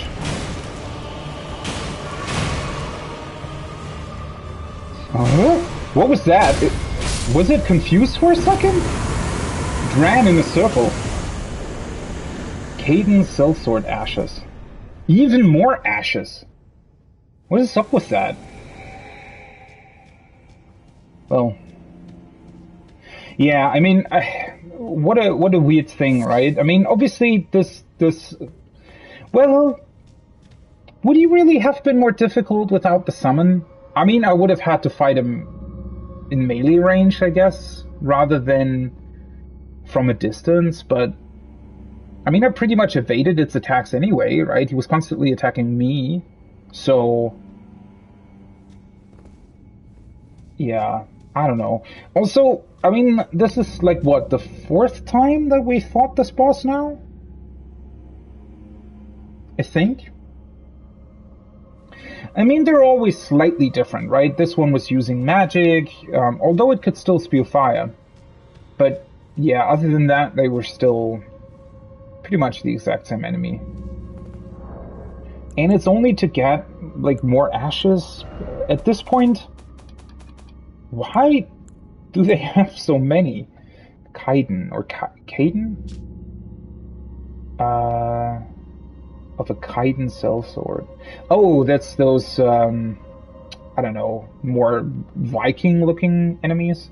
Spirit of a mercenary belonging to a horse-riding folk. Okay, so the Kaiden, they're the horse-riding folk. Horse-riding folk. Skillfully uses a massive blade made for dismounting other riders and enhances his already considerable strength with war cries. The sellswords of Kaiden made their prowess known on countless battlefields. Okay. Cool. Yeah, I mean, that's like what, 6, 12? Yeah, 12 potential spirit summons. Okay. Cool. Yeah, why do they give you so many? And the fact that you can summon them for the boss, which makes the boss fight, well, I wouldn't say trivial, but certainly very easy. But then for the other trolls, you don't have them, and they're putting 5 of those trolls into these catacombs. I don't know, I honestly don't know what to make of this game. Like, what's the deal? Are you not supposed to use these summons? But why do they then exist? And if you're supposed to use them, why are other enemies so much more difficult? I mean...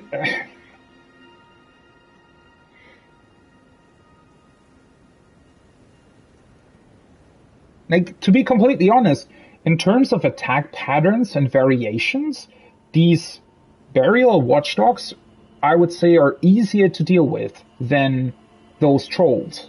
I mean, yeah, sure, in this case, since it was the boss of the area, it did have quite a lot of HP.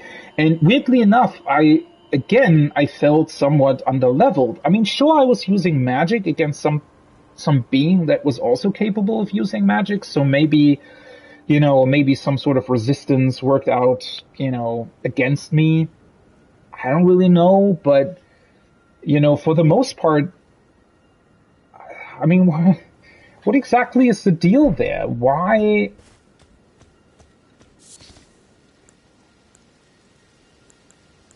Yeah, I don't know. Let's just travel back here and then take the road south. I don't get the balancing in this game. It sometimes feels way too easy, and then it sometimes feels, well, not too hard, but annoyingly hard, right?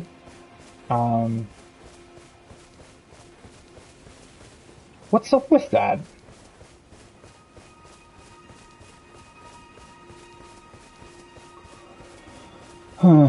Honestly, at this point, maybe I should just watch other playthroughs of the game and figure out what's going on there. I mean, a lot of what I'm saying, I think other people have also already talked about. I mean, as I said before, I am sort of reading a couple of comments from Joseph Anderson, for example, who did a couple of really, really good reviews of the Dark Souls series.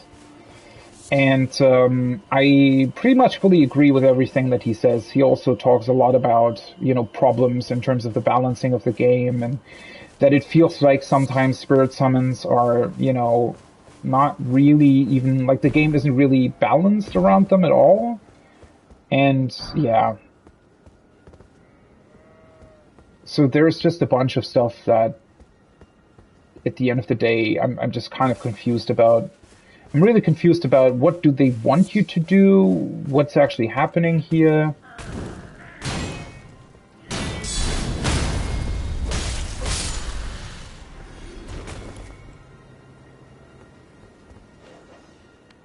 Where? Oh.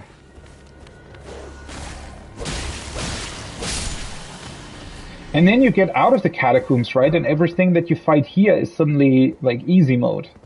And once again, you're sort of left standing here, well, you know, is this what it's supposed to be? Are the catacombs supposed to be harder, or...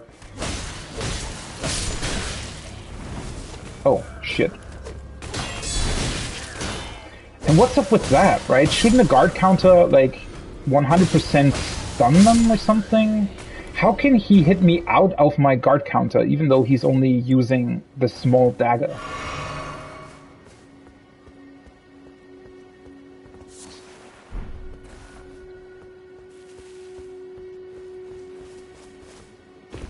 Still not a big fan of these ruins. They feel... I don't know. They were cool when you saw them the first time, but they're so common as a part of the landscape that they at some point just feel... well, somewhat... what's the word? I don't know. I wish they wouldn't rely so heavily on these awkward ruins. Or at least explain them better over the course of the game, right? Because they do have, or seem to have, some sort of interesting background lore, where they potentially fell from the sky, whatever that means. But in over 90 hours, I haven't found a single piece of information about them, other than that they fell from the sky. So yeah. Let me see. Can I shoot these things down? Are they balloons or...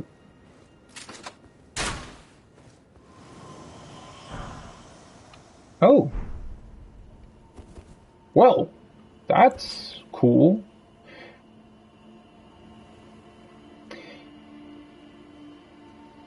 Do you think that they respawn and drop the same thing? That would be weird. That would be hella weird if they did that. Kind of want to try it.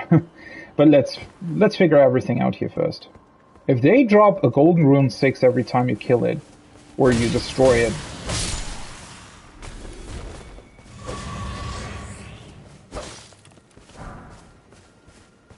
I mean, I don't expect them to. That would be hella weird, but if that was indeed the case, then... Okay, well, this is certainly interesting because... Oh, hi. What are you doing here?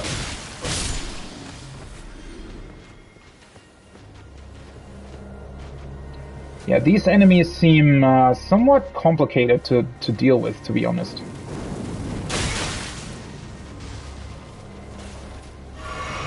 Because they're dealing like a fuck ton of damage. What the fuck was going on with him? Are you see? How the fuck did that not go through? Are you kidding me? How are you supposed to use magic in this game? Okay, let's deal with him first. So they're kind of like, if you attack them once, they are They sort of don't know what to do anymore, right?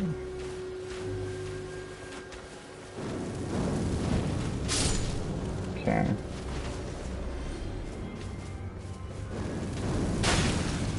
See, and now my attack went... What the fuck is... What is... Oh, for fuck's sake! You kidding me? God, I hate timings in this game.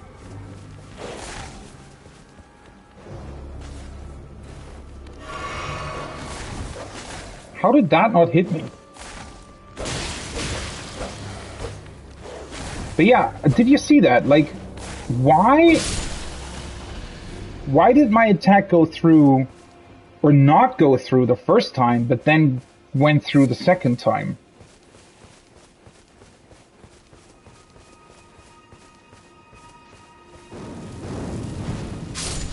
Well, at least these enemies have a good design, right? Because they clearly are made out of wood, and they clearly are weak to fire. So at least finally something makes sense. I mean, well, a couple of other things that I've done in this game also make sense in terms of like enemy weaknesses and stuff. Oh, for fuck's... Are you kidding me? Seriously? Can you just attack? For fuck's sake. Hey, for some reason it hit both, even though that usually doesn't happen. What the fuck was that? Did he just accidentally avoid my attack? Kaku Glintstone. No idea why they have these glintstones, though. God, that's so weird. The timing on that doesn't, like, work at all.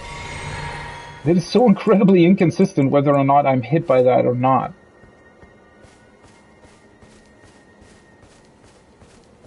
Is that another side of grace? I think it is. Do I want to deal with all of these guys?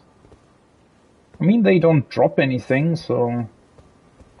Well, I mean, I think I got, like, one of the weapons, I think I got at one point, but I think for the most part they're not that,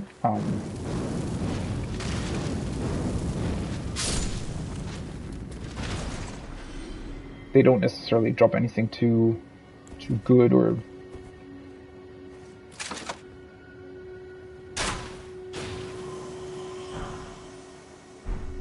Okay.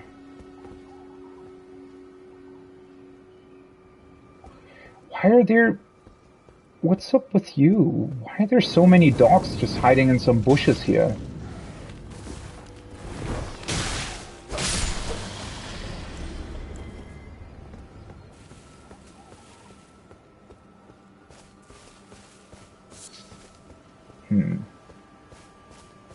Why?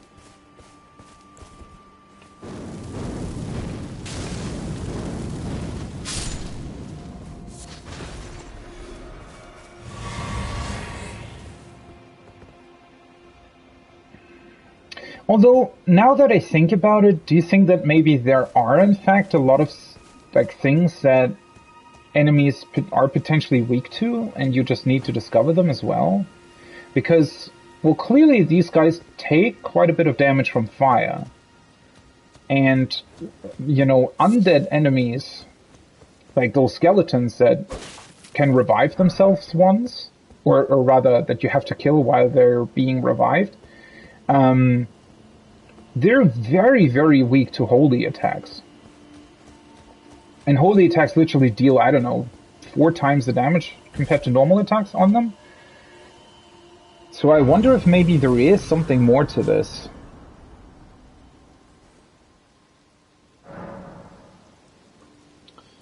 Okay, let's see. Nope, I don't... I think these balloons don't respawn at all. It doesn't look like it. Oh well. What a shame. Because I really feel like I could use some way to farm runes officially efficiently, because I feel like I'm just so underleveled. Although, well, the weirdest part about that is that getting more runes wouldn't even necessarily mean that I could deal with enemies better, because, well, I mean, more vigor wouldn't be too bad, but at the same time, my problem is the damage. My damage output is so freaking low that it's just very, very difficult for me to deal with enemies. Yeah, of course. That torch still hit me. Yeah. I get it. Yeah, I don't know what's up with that. I honestly don't know why I'm struggling with damage so much.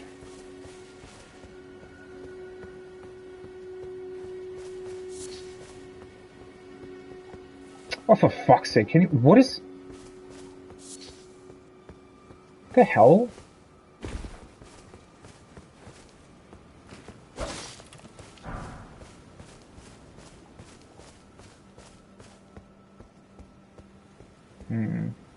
Huh?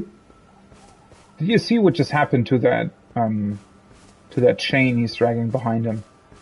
I wonder, so I think there's probably a weapon in that carriage, I guess. Well, I mean, at least in this case, they aren't too difficult to deal with. Oh, for fuck's sake. Did not expect him to be as fast as he was.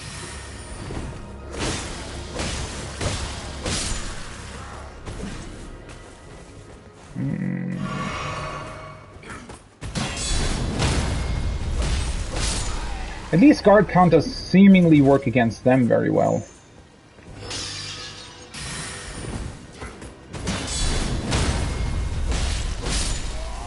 Which is yet another thing that is somewhat weird in this game, right? Where, I don't know, these guard counters exist, but then, and sometimes they seem to be good, sometimes not, and it's just very hard to make out, like, on what kind of enemies they are even useful, or against what kind of enemies they're even useful.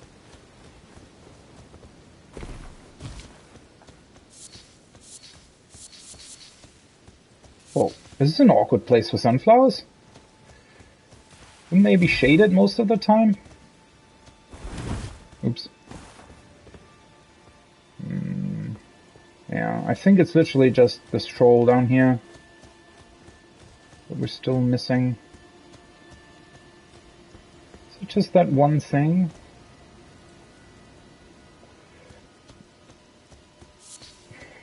I hope he doesn't have an inflated HP pool as well. Because I have a feeling, because he's in, you know, technically what would be, I guess, the second zone or something. Wait, why are there so many... Did the troll go rogue? What happened here? Looks like he might have, huh? Just killed off everything, or everyone that was also part of this whole carriage thing.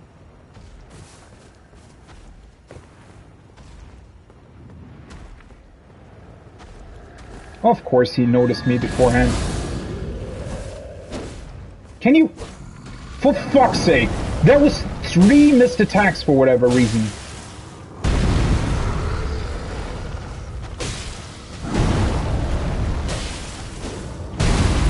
Fucking, I pressed fucking circle.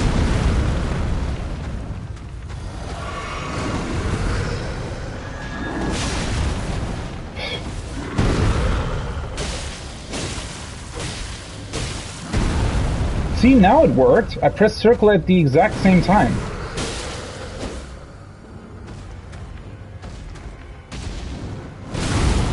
Oh.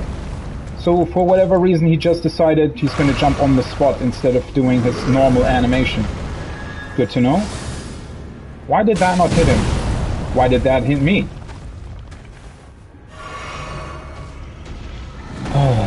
What's up with FromSoft always building enemies that are not... Oh, that was... Why did the second one not hit me? Oh, for fuck's sake. seriously. How bad are these hitboxes, seriously? Are you...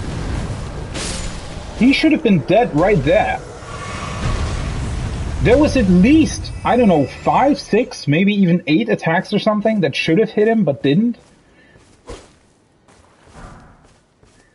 Also, did he have a higher HP pool than the other ones? I do feel like he has. Or had. Man.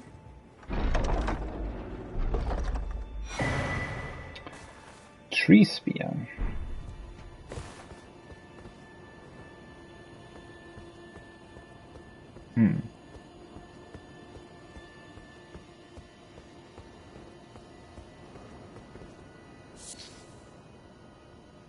One single silver firefly, huh? So what's the implication here? I guess he must have, like, gone rogue, huh? It's just that...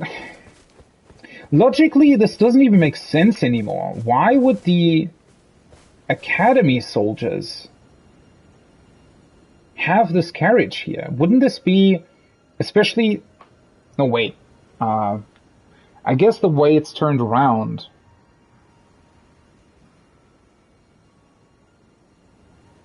Well, this doesn't even make any sense anyway. I'm just noticing that, because the troll should have been in front of the carriage, right? I mean, unless, well, maybe the carriage still rolled forward somewhat until after the troll broke free. Oh, wait, is there something else you can go to here? I guess not. Praise the Earth Tree.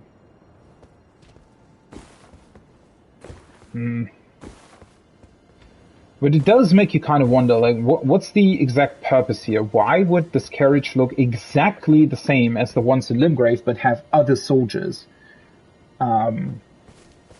connected to it? That doesn't really make any sense, I think. They could have at least placed, like, different crests on the carriage, I guess. Probably would have been too much work. Although then again, the soldiers have different stuff. Okay, golden spear with tree-like design, wielded by knights employed as palace guards in the royal capital of Landau. Deals holy damage, requiring superior dexterity to wield. This great spear can perform consecutive thrust attacks despite its larger size. Skill, Sacred Order. Skill of the Golden Order Fundamentalists Knights. Perform a salute and grant the armament Holy Essence. Highly effective against those who live in death. Oh, that's interesting. So... yeah, that's what I was talking about earlier, right? Sacred Order? That sounds like you can activate the holy damage much easier than what I have on my sword, right? Okay. Well...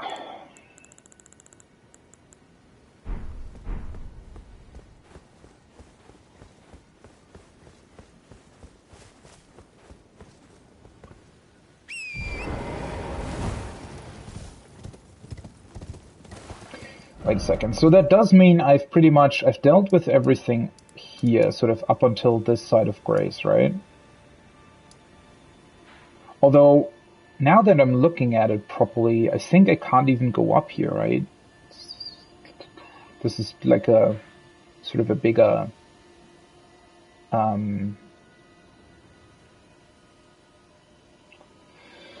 bigger rock that I can't necessarily get to.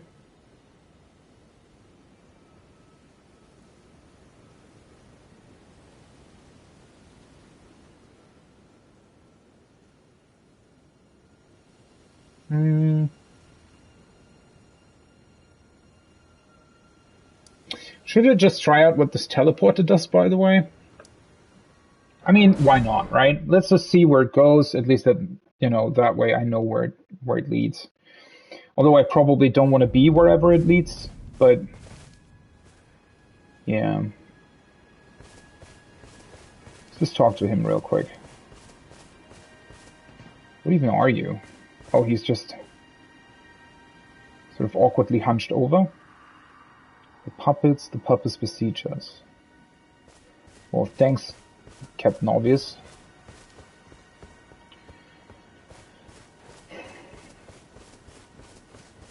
These ghosts are like another very, very awkward thing. I mean, I don't even know. Are they supposed to be a storytelling device? Are they supposed to just lead you to certain places? Or are they supposed to give you hints? It's very unclear why they even exist, right?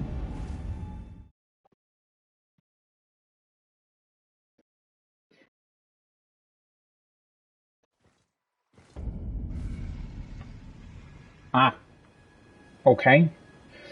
So the teleporter literally just teleports you right next to the entrance of the academy, for whatever awkward reason. Sure, I guess.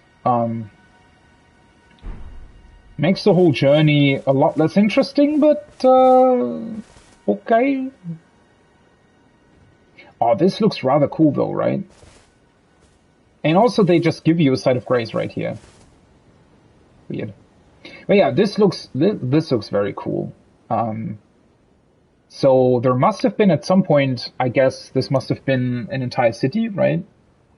Surrounding the academy. Probably connected to it as well. And then something must have happened that made all of these buildings sink into the ground. Yeah, so once again, what's the deal here? Why would they just let you walk up to the gate right away? I mean, doesn't this completely destroy the whole reason to have an open world? Meeting place map. We found a simple map. Check in inventory. I guess. Thank you for the awkward explanation.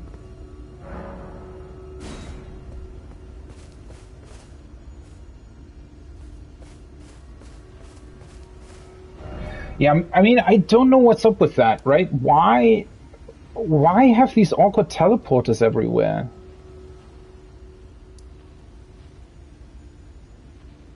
That is such a weird decision. I mean,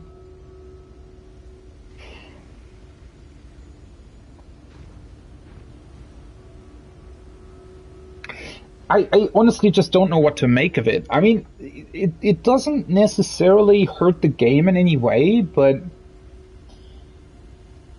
it's just, it's so weird to me. Why does the game literally let you skip parts of its world? What's the deal with that? What's the idea behind it? Because it's not like you wouldn't be able, right? Once you have played through the game and want to do like a very fast second playthrough, for example,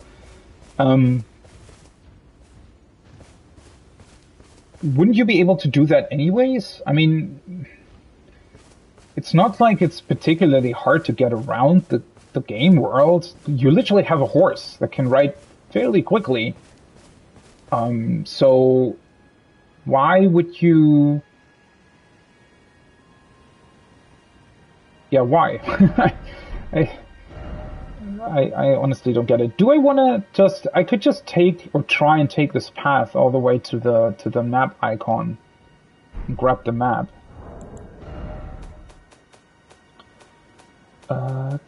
Wait, did I skip over key items? How do I...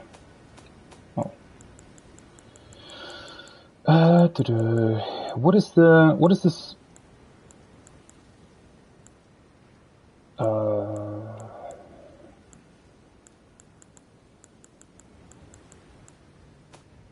Wait. Is it displayed somewhere else? Oh, yeah, it's one of these weird hint things. So simple map found on a corpse. Seems to point to a meeting place. The man it came from surely desired one. The sole means of gaining entry into the Academy of Glintstone Key. Oh, so the game points you literally into the right direction. That's neat. That looks like it's sort of southwest of the Academy, potentially. Well, maybe it's not, considering that I think it's just turned around or something, because the The sunken buildings here look like they would be south of the academy, but I think they're actually north, meaning that there should be... It's not the button that I wanted to press, meaning that there should be, I guess, something here or something. Can I still craft? No, I'm missing smoldering butterflies. Shit. I wanted to attack whatever weird thing they have up there with Oh, never mind, I can just summon. But yeah, I wanted to attack that bomb thing with a fire arrow. Potentially just make it explode.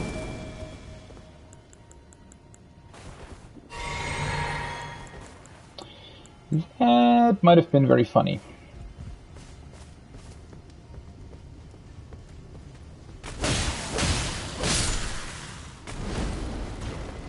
Hello there. What the fuck is your deal? You do realize that we weren't even... Oh, shoot! That's not how I wanted this to go.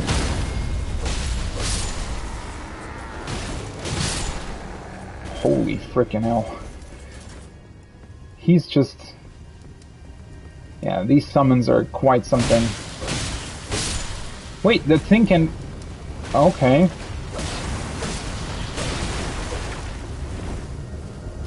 Oh yeah. Okay.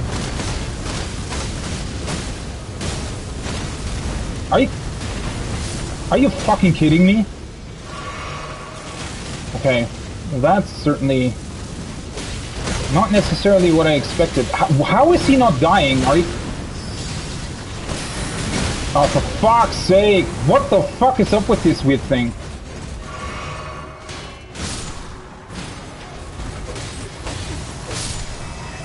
Oh, wait, what? The whole thing is an enemy? Well, that doesn't make any sense. Fire Blossom, that's new. Another smithing stone. Brass shield, nice. Yeah, so I thought that I was supposed to attack the guy that was sitting in the back of that weird carriage, because it looked like it was a normal soldier that was controlling this thing. But apparently the whole thing is one entity for some awkward reason, which doesn't make any sense at all. Okay. Sure. So the Academy then is employing these awkward fire cannon skulls.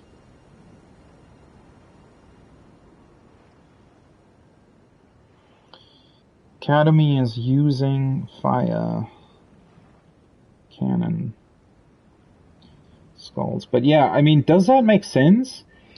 Was the guy on that thing just sort of enchanted, or was he actually like part of it or something? That didn't make any sense whatsoever. Because that's why I was trying to get behind it, but I think that's not actually how you're meant to deal with it.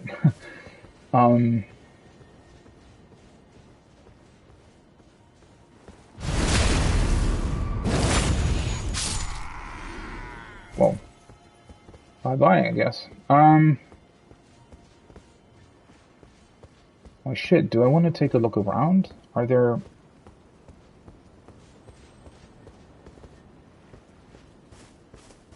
This whole Academy place does look quite cool.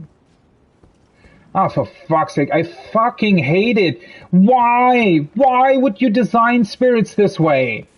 Where you can sort of awkwardly run out of their range.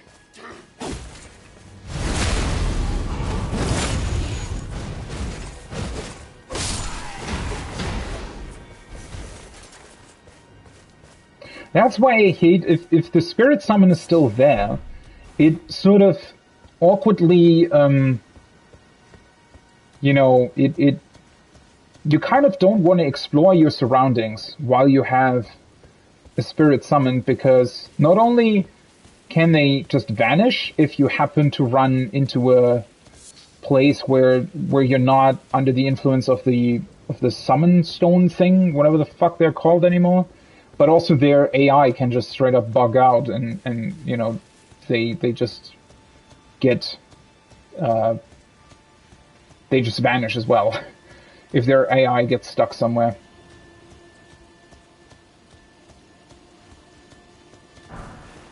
Blue, white, wooden shield. Oh yeah, shit, I should have also...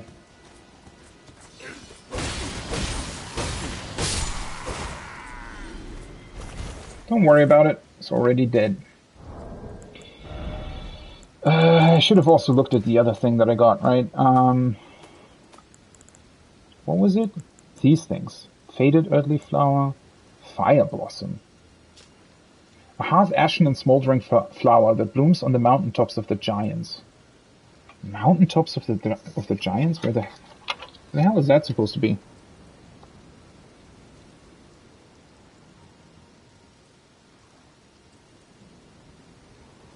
Somewhat doesn't feel like I'm there, so that's why I'm wondering about it.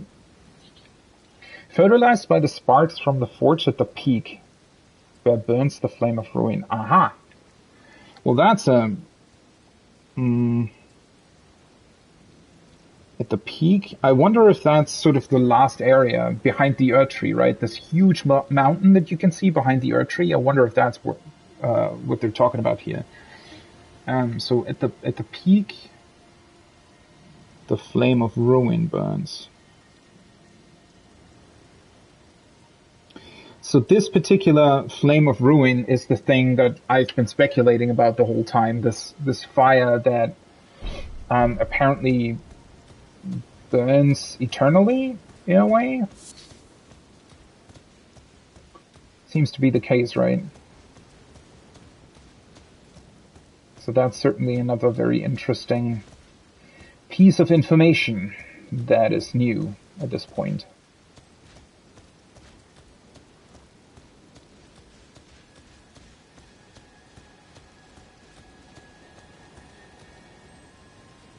Wait, is this where the... I hear a scarab.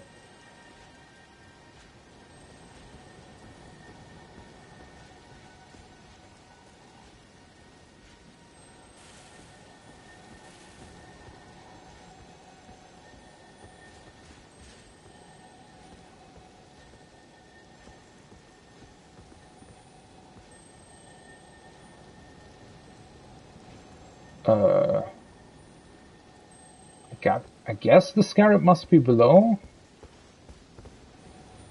Clearly doesn't seem to be here. Is that an enemy? Doesn't necessarily look like one. Yeah, also I don't think that I'd be able to enter any one of these buildings. Shit, can I go to that thing without the knight being unsummoned? Probably not, right? Yeah, oh, for fuck's sake, seriously? Guess that means I have to deal with the other enemies first. Whoa, that was a fast shadow.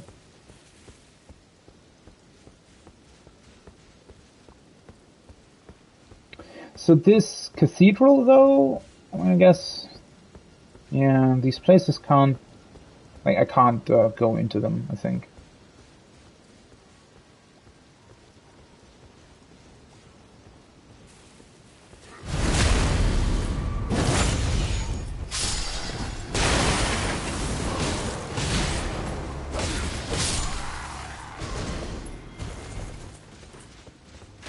Oh.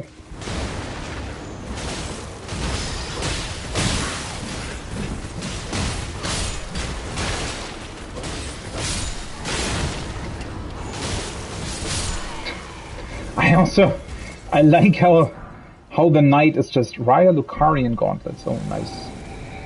Aha. So this must have been all the enemies here then. I like how the knight is just attacking in front of him, and because he whirls around so much, he literally also hits everything that's behind him. That is so insane. Okay, so... Well, that means that I can now go back to the, whatever's sitting on that bridge. Why the fuck can I... Ugh, seriously? Shattershot arrow fledged.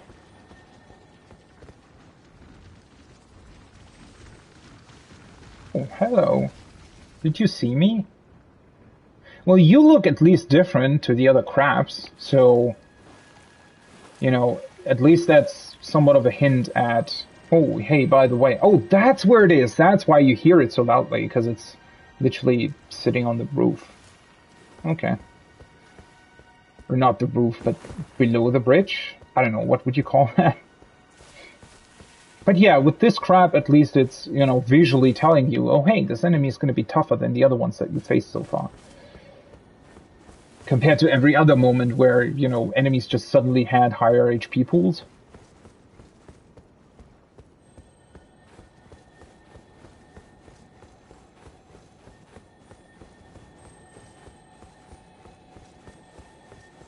I think this is just one of the other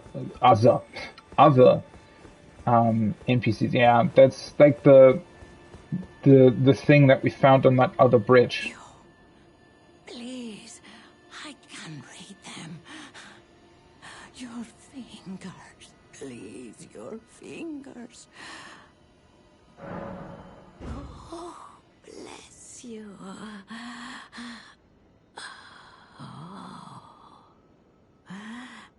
Michaela's favor can be yours. Can it?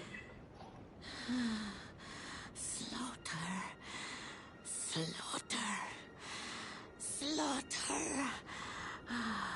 The all-hearing slaughtered. But alas, it was for naught. But all you need do is snatch it from the big pot. Pity the poor, poor fool.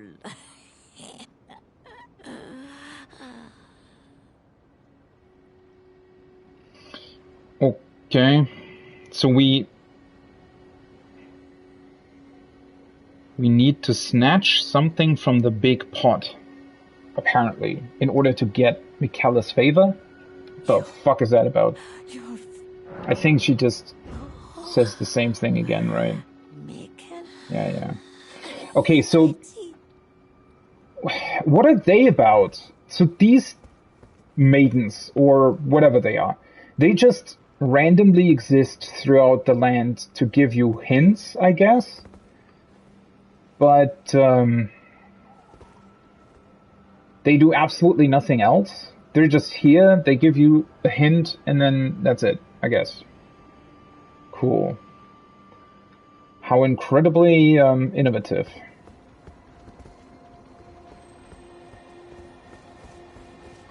Okay, so there's nothing more here. Well, at least that means that I don't have to deal with this whole area anymore. I can just skip it whenever I get one of these keys. So let's try and just go to the map thing.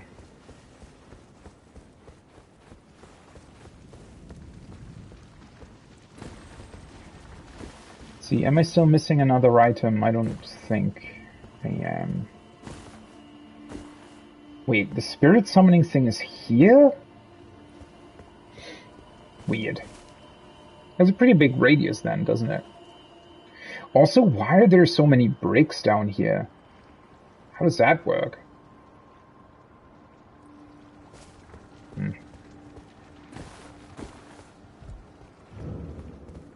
Academy Gate Town. Yeah, well. That town doesn't really exist anymore, does it? Okay, I'm just gonna sort of straight up go towards where the map is supposed to be, and then check out most of these areas later on, I think. Because, I mean, I'm only here because of the teleporter, so... Oh, hey! That's another golden seed, right? Means to get another flask.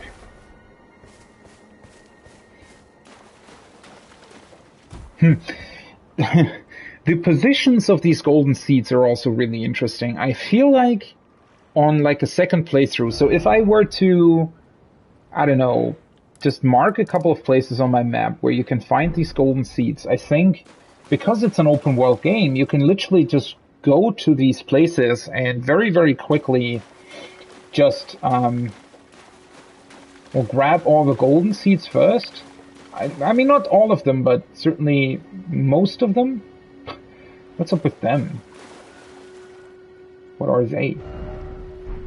But yeah, I think you'd be able to just grab a lot of golden seeds, right? Without even having to really do anything on your second or on consecutive playthroughs. Which is somewhat of an awesome, awkward thing as well. Wow, the academy is actually pretty high up, isn't it? Didn't realize how high up it was. Although, sadly, I think that, you know, what will happen is we'll potentially just take an elevator up to the academy, and that'll be it. I don't think that there's necessarily going to be much more to it, unfortunately. I mean, it's probably going to be a fairly big place, right? I'm not saying that it's, you know, small by any means, but it'll definitely not be the entire sort of mountain, even though it technically should be. Okay, the map's there. I wonder if there's going to be an enemy here. Oh, never mind. There's literally just a site of grace next to it.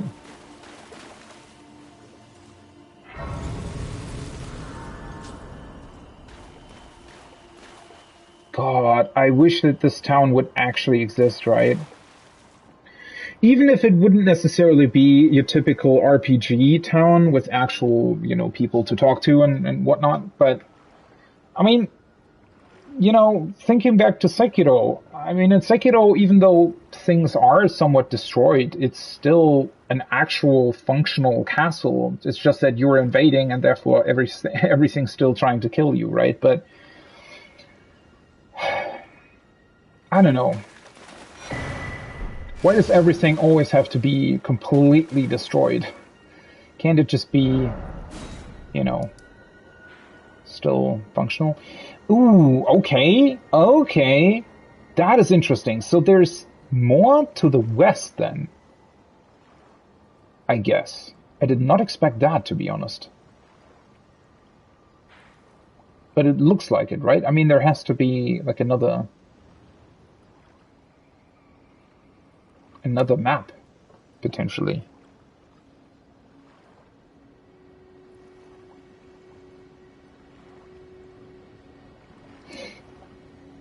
Finger reader crone. What a weird thing. And yeah, just as I thought, I think I think this is the place that is marked on that small map that I found, where the key potentially is.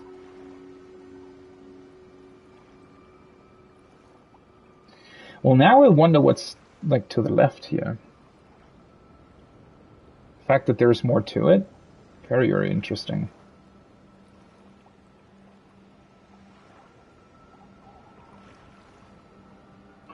There is another one of these telescopes here.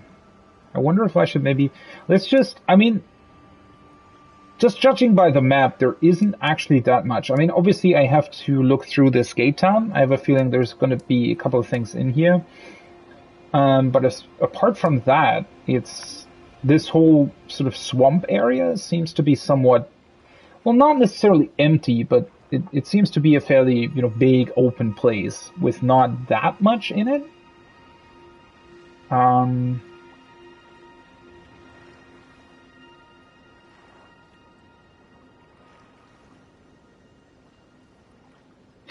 What a weird thing, though. Like, why? I mean, consider where this teleporter is, right? And then it's literally next to this thing. So the distance from here, if you just take the path that was marked on the map anyways, to where this map piece was, this path is almost the same as if you approach the whole thing from here, right? Why then give you the teleporter? What's up with that? I mean, it's again, sort of the whole access that you get to everything is still exactly the same, which is just slightly confusing to me. You know what? Let's actually do something that I haven't really done so far. Well, first of all, I'm going to rest at the site of grace and potentially level up. I think I should have more than enough stuff to level up. Although, well, yeah, let's just level. I need 6,050, well, 6,200, I guess, since I don't, not close to a merchant right now. Also, one thing that I was wondering about, should I just get rid of the Baldachin's Blessing? I have a feeling that, at least at this point, it's not really doing that much for us. And also, didn't I already try to get another one? Although, not that sure about that, but instead of leveling Vigor, right, I could just get rid of the Baldachin's Blessing. I mean, it's not really that beneficial anyways. I don't know. And if there is in fact a quest with Fia, I think it would be more about whether or not you use the Baldachin's Blessing at all, and less about whether or not you have it in your inventory the entire time. I mean, that wouldn't really make sense, right?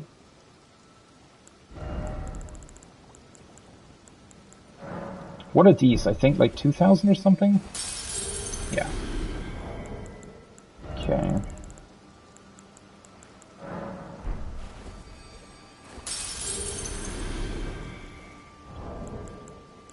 And then... I actually don't... Shit.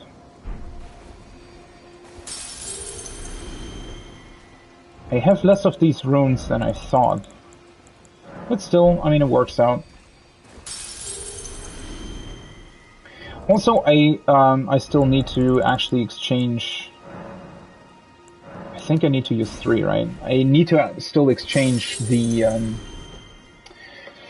memory of Godric for one of his weapons. Not that I really want those, but... oh well. So, what did I want to do?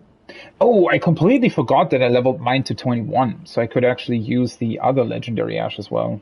Right. Huh. But yeah, I wanna get Vigor to 20 at least, I think, and then I'm gonna... yeah, I wanted to get Arcane to 13, right? And afterwards level Faith. Also, another thing, so I read like a tweet from Peeve, I think it was, that was talking about Vigor and that you're supposed to, you know, that it's best to spec into Vigor early on, and you can really, right, really easily sort of, I think what he said was you can really easily like fall behind in terms of Vigor, and then suddenly have to deal with enemies that are way too strong for you or that are one-shotting you. And to an extent, I do agree. I think the fact that... ooh, do you see how they're hidden? Ah, that's cool. That's awesome. You think they're gonna attack me if I sneak? I mean, I could just try and get around it or something. Unless that thing's gonna notice me. It's cool, like you can see them, but from a distance they do look like part of the environment. That's really awesome. Also, there's a bunch of them here, holy shit. But yeah, so I was thinking that it did feel like enemies were hitting me for quite a lot, right? So yeah, I can definitely see that you can get in trouble if you don't level Vigor like at all. But I still feel like my damage is the much bigger problem. I feel like I'm not doing nearly enough damage, to the point where I honestly feel like I should be doing at least about 50% more damage at this point. Which is kind of crazy to me, because yeah, the comparison that I'm basing this off of, right, is mainly other FromSoft games. And in other FromSoft games, sure, you can somewhat fall behind on your damage if you don't upgrade your weapons, or if you also, I guess,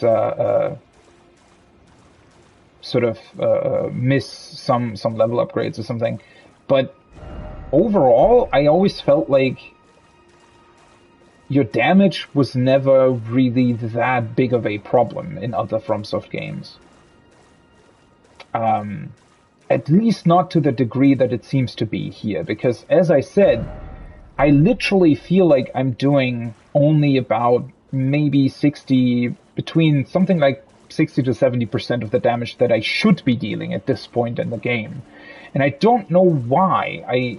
At least, again, going off of what I know from other FromSoft games. So, yeah, I'm really struggling to sort of get behind what that potentially means. Am I just doing something wrong? Did I level the wrong thing? Am I leveling too much at once? Like too many different stats at once? Or like what's up with that, right? Am I missing something else? Hello? Hello. Over here. Yeah, I see you. These crystals look cool. Also, a lot of these NPCs look eerily similar. Hello? Hello. It's rather chilly here, isn't it? My mistress sent me off on an errand, but I was accosted by a ruffian. And now I'm in a bind. Could I ask you lend a hand? Perhaps. That thug made off with a precious necklace. I need someone to retrieve it. Only, he too is tarnished. If you've any qualms confronting your own, I shall find another. Well, I mean, if he's a thug. Oh, thank you dearly. What a blessing that we've met like this. The thug should be resting at an abandoned home down the way. Please, I must have the necklace back. I don't really trust her, but I trust nobody here, so. Home, please. Abandoned home. I think we actually saw that here a second ago. Huh. Very interesting statue again. Overall, I'm really wondering what even happened here, right? I mean, this place looks still intact to some degree.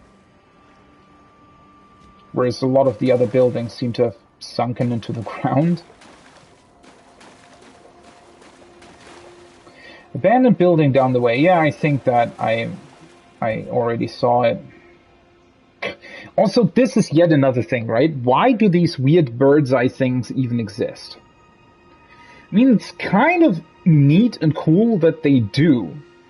But at the same time, like, what exactly is their purpose? It's not like the game world is hard to traverse or anything. I mean, as soon as you find a map, these things are practically useless, right? I mean, they're still interesting to some degree, but I'm really confused what's up with this. Okay, so that looks like another NPC as well. That's interesting. And then the abandoned hut that she was talking about. So that's where we came from, right? I thought I saw a hut from a distance. Okay, so that's the access point to get onto that mountain road or whatever it is. That leads to an Everjail. An Everjail that is probably going to be fairly annoying. There's a couple of ruins here. A couple of ruins that I still need to check out. These crystal structures here. Don't really know what they're about. Another one of those balloons. The road itself.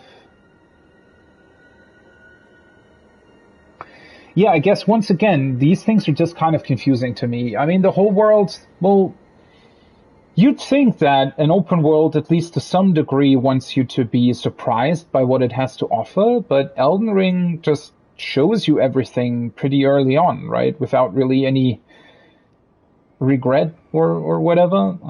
I don't know. What do you think? Where the fuck was that hut? Oh, there it is. Okay, yeah. I thought I saw it. That must be it then.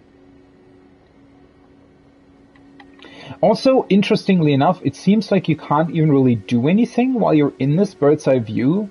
So the only reason why this bird's eye view would even be like functional or serve any kind of higher purpose would be if it would work like in Breath of the Wild, right? So that I could, now place markers on my map, take this view sort of and say, all right, I want to go there.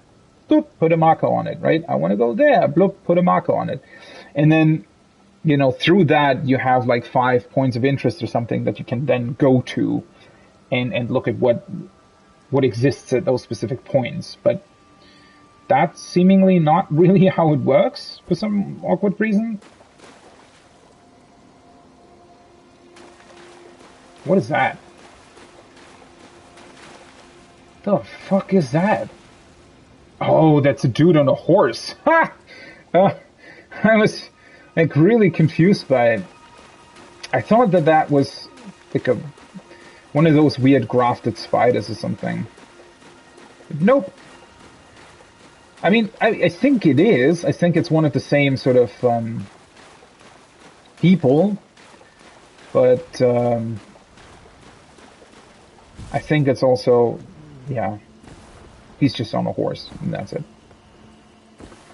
Okay, so who are you then?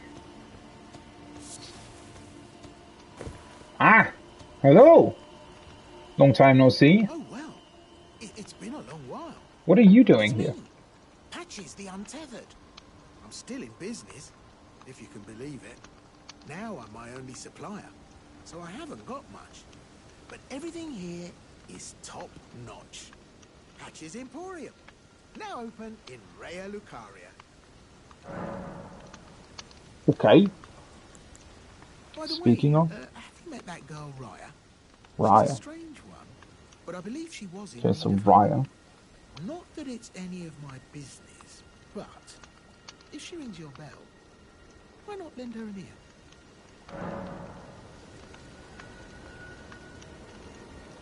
Okay, interesting that he would talk about that. You're making your way to the Erd Tree, no? Well, I heard something that might help. A special means of reaching your destination. Have you ever seen an Iron Virgin? The clunky contraptions are whirlwinds of sickles and spiked wheels. Iron But long ago, spiked they wheels. were endowed with a spell of transposition.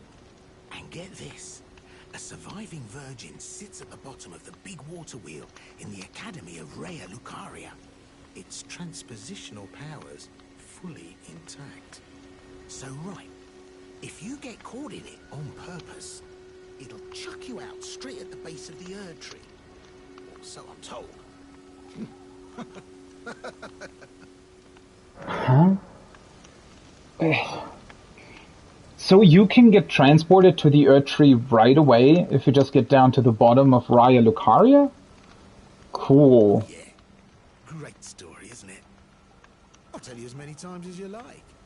There's a surviving Iron Virgin at the bottom of the big water, and I wonder why they called Iron Virgin. They don't even look like they're made out of iron. And why Virgin? Because it's like a... Yeah, I don't even want to go there. Yeah, but the iron part slightly confuses me. I mean, it did look different. The teleporter that we used to get to the entrance of Raya Lucaria, it definitely looked different than the surrounding stone, but it also didn't look like iron. Very weird. Let's see, does he have anything new? So he still sells this? Right, I completely forgot about this as well. Why does he have 2 stacks of this all of a sudden? So he just gets another stack of these things, I guess? If you don't buy it the first time around? Still wondering what this does if you find patches before fighting Margit.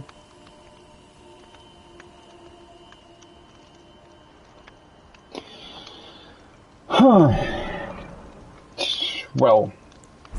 stingy little beggar. Try to find it in your heart next time, eh? Yeah.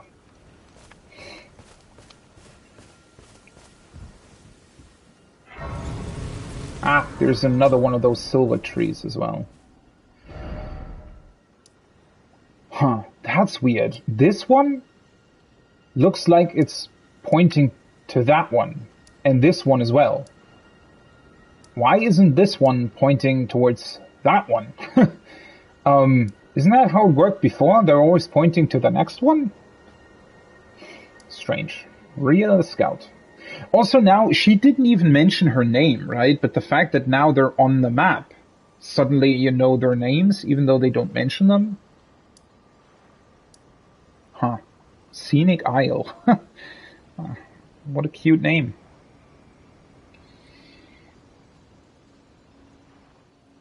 Huh. Well, what do I want to do next anyways? This is a pretty open space, isn't it?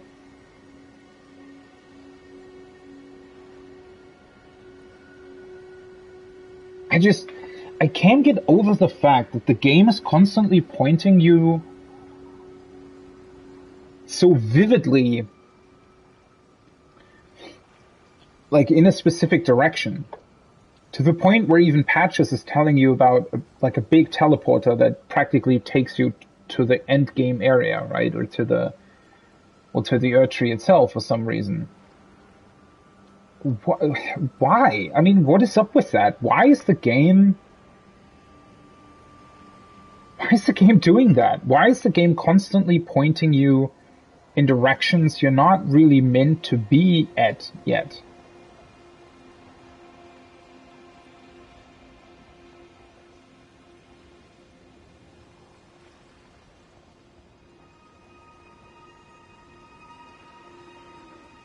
So many strange decisions. So I guess let's check out these ruins first. That's a different direction, right? Yeah. Because I haven't really checked out sort of the beginning parts of this whole swamp area at this point.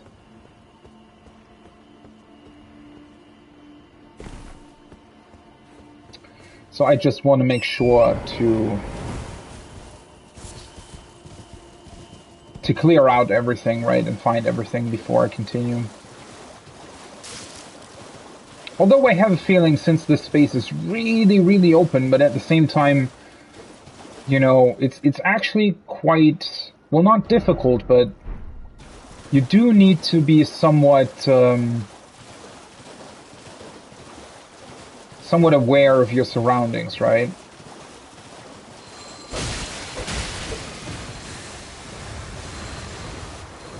What the fuck's up with... He looks really buggy, doesn't he?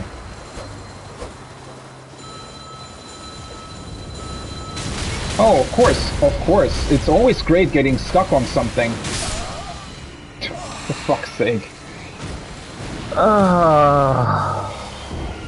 You know, you go in there, you expect, oh, you know, this is going to be a fun encounter. He looks like a fun enemy.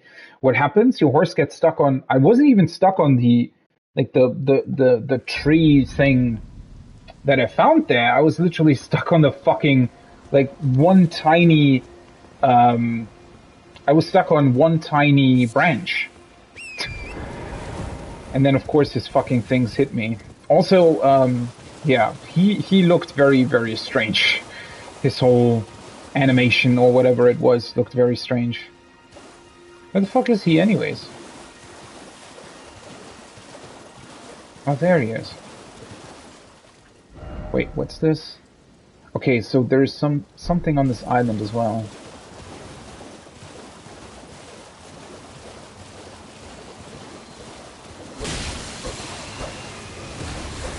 Can you... I didn't even... What the... I didn't even press anything to change my freaking direction. Oh yeah, the problem is that they're killing my horse really... Oh, how I hate the timing of the heal sometimes.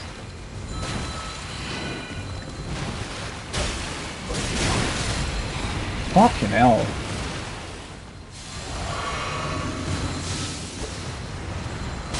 Oh my god. I just wanted to have a fun encounter. Why? Can you just die already? Damn it.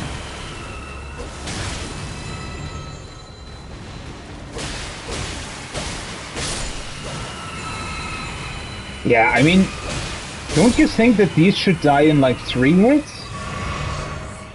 I feel like it's a bit of overkill to have, because they're like magical enemies, aren't they? So I don't think that they should take 4 hits to die.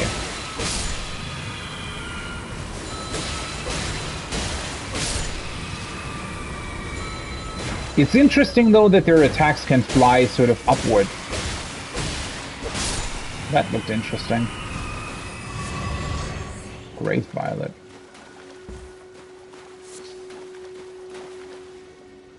Shit, where's the place I wanted to get to? Here somewhere. It should be that way.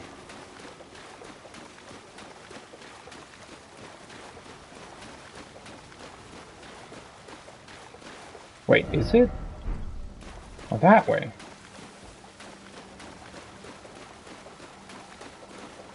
Found the ruins! Well...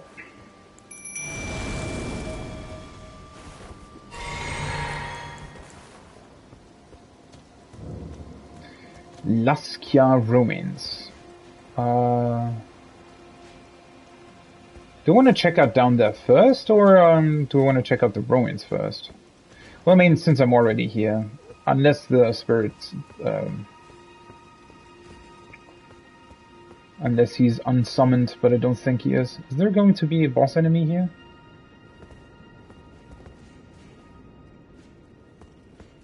Is this literally an empty room? Okay, cool. Are you serious? Why not put the chest in here? Why make another room at the end? Okay, no transporter chest. Wraith calling bell. Okay. I also feel like I forgot something else, but... Oh, uses FP to ring bell and calls prowling wraith. So exactly what the enemies were just doing to me. Bell used by worshippers of revenants. Ring bell using FP to summon prowling wraiths. This can be done multiple times in a row. Wraiths are said to be vengeful spirits of those who died when cursed.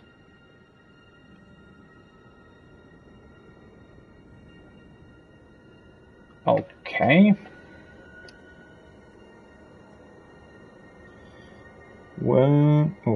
Worshippers of revenants. Use wraiths.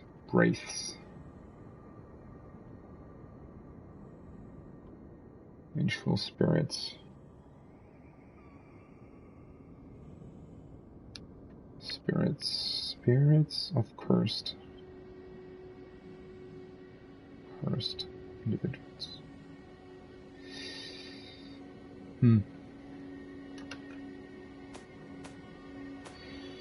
What a weird and interesting item. Also, I completely forgot to use this. And I can upgrade my weapon, I think. Although I'm still... God, I'm really confused.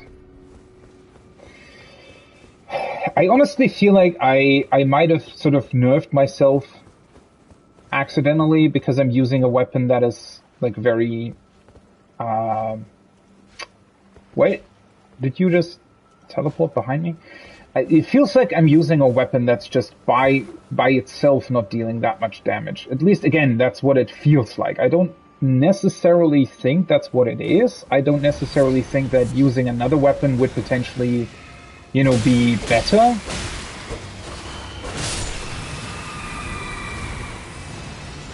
But I don't know. Hello. Oh. Great.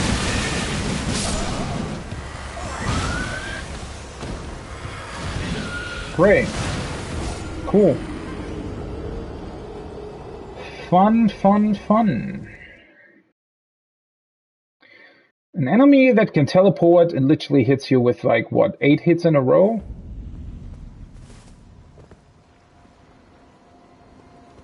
Great. Okay, where were those fucking ruins? Oh, I can just use the compass.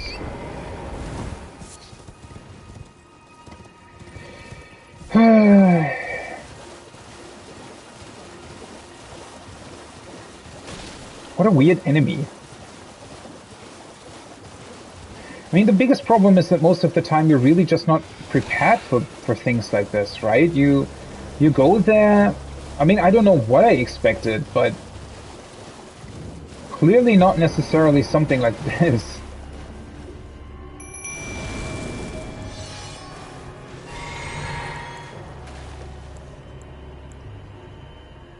Ooh, by the way, do you think that holy damage might be, like, really good against them?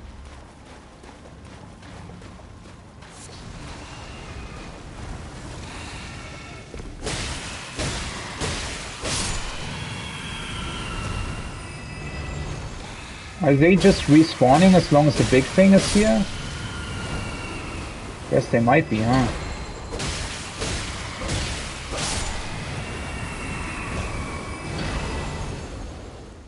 Maybe not.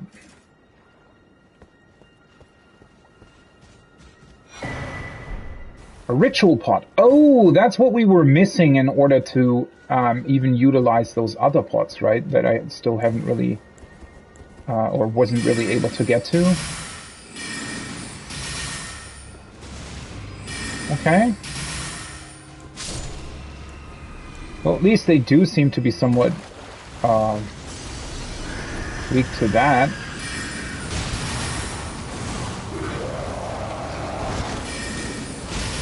Oh great, it can also poison. The fuck?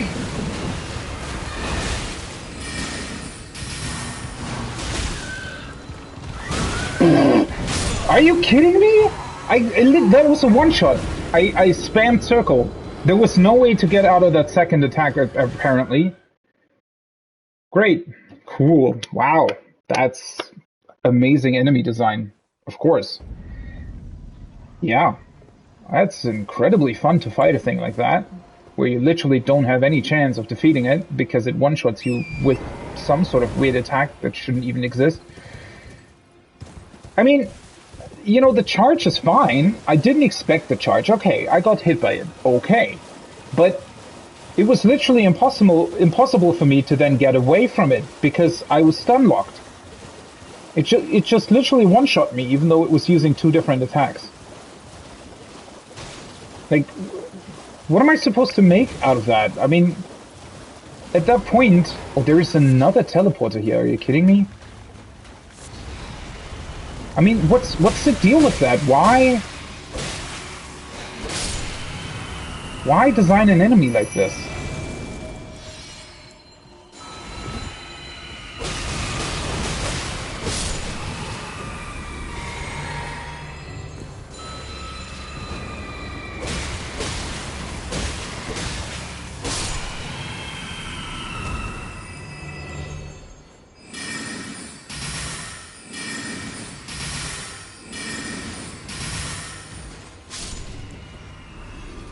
Okay, what's the trick here? So am I meant to, like, go to the other side first in order to get rid of these guys?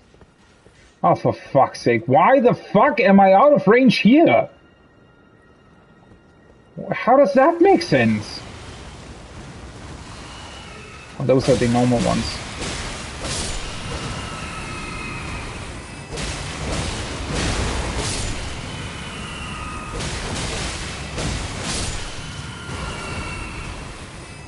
I guess now I'm at least rid of the smaller ones.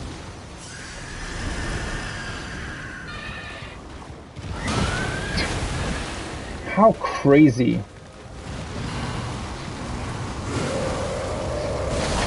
Oh, for fuck's sake, can you please concentrate on my fucking...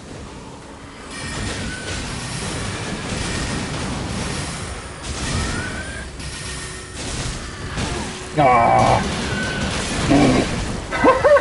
How many...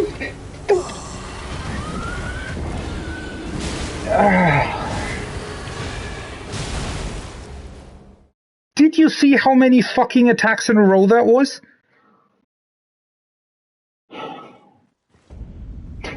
Why? It doesn't suit this game at all. Like that's an enemy design that should be in Sekiro, and it is. In fact, there is like this one very, very aggressive enemy in Sekiro. But in Sekiro, the way to deal with it is to perfectly deflect its attacks, and then it's essentially killing itself because it's losing stance right every time it attacks. And so if you deflect it properly, yeah, it literally kills itself. But that doesn't work here because, well, this sort of system doesn't exist here, which I think it should, by the way.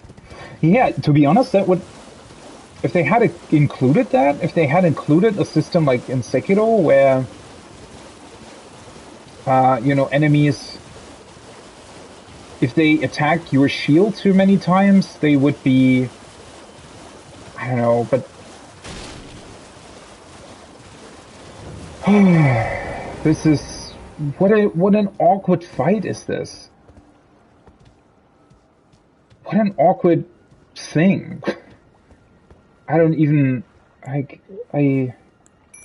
yeah. I don't want to repeat myself constantly. This is just...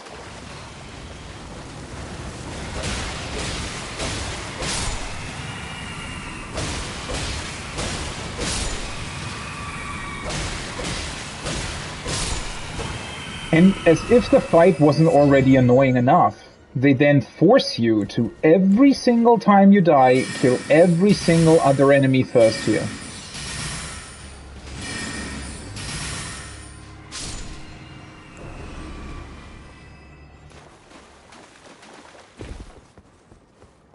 Oh, don't despawn, don't despawn, don't despawn. Okay, thank you. What? What? Did you see that? What the hell was happening there? Was the game not, like... Was that some sort of awkward physics interaction that wasn't meant to happen? Can you... Fucking hell. Just hit it, for fuck's sake.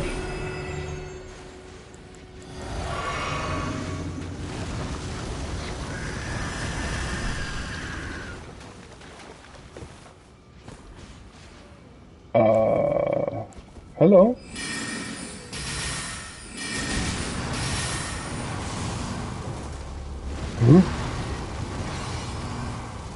Is it confused because I'm up here? Can it not go here, or what's happening?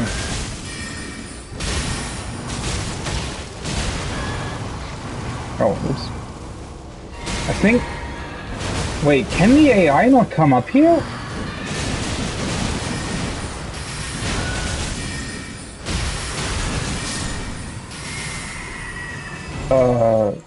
Are you serious? So the trick to defeat this thing is to just come up here and stand here? Are you kidding me? That can't be it. That can't be how this fight is designed. What the fuck? Okay, I'm getting more and more confused. Like, I honestly... At this point, is everything in this game just sort of... random? Did they even, like, test this? Was this something that they wanted to be like this? Or is it just not tested properly? Or is it supposed to be like this? Is the idea behind this whole place that you're maybe supposed to, you know, I mean, you know, it could be explained by this weird enemy maybe gaining its power from being in the water. So, you know, I guess you could explain it by, well, if it's not in the water anymore, then it's losing, like, it can't physically go out of the water or something. Is that what it's meant to be? What a fucking weird thing. Like, honestly, What's happening? At this point, I just don't know what to make of this game anymore. There's so much awkwardness in how the game works, to the point where you're literally not even sure anymore if it's buggy or if it's just very poorly balanced or the game design is just bad, or I can't figure it out. Or am I doing something wrong, right? I'm not necessarily 100% saying that that's what it is, right? I'm not saying that's entirely true what I'm saying here. I'm just saying that it feels like that. And I'm honestly wondering if I'm just doing something wrong. Maybe I, for some awkward reason, use a very awkward combination of skills and mechanics and summons that for some reason the game is not really built to handle. I'm just confused. Because that can't be it, right? The idea of how to solve that encounter can't be to just stand up on that ledge and essentially let the summon do all the work for you? I guess it must be, but... Laskia Romans, okay. Ooh, okay, I see. So this is pointing towards this one, not towards that one. Okay. Well, that makes more sense, at least.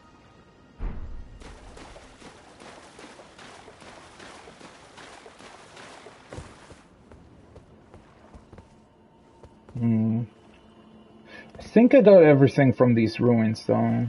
Right? So let's check out where the teleporter goes. Even though I don't want to, but since it's here. They're really overusing these things, right? I don't know. It takes a very long time for you to even find one of them. I mean, the first time that I found one of these teleporters was literally in those ancestral ruins, which seems to be like another thing entirely. And I thought that maybe, you know, because it was some sort of ancestral thing, that maybe that's why they had these teleporters, that it was something, you know, specific to those very, very old ruins. But no, just exists throughout the entire world, apparently. Let's see where this goes. Maybe it leads you to the academy as well. It's literally the same place. Okay. Well, interesting. Wait, so where was that exactly? I think... Oh, here, right? More or less?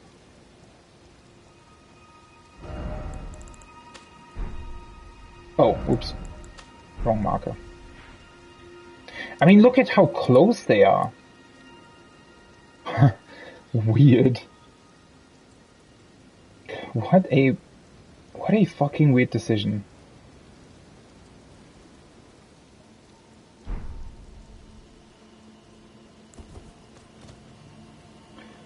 I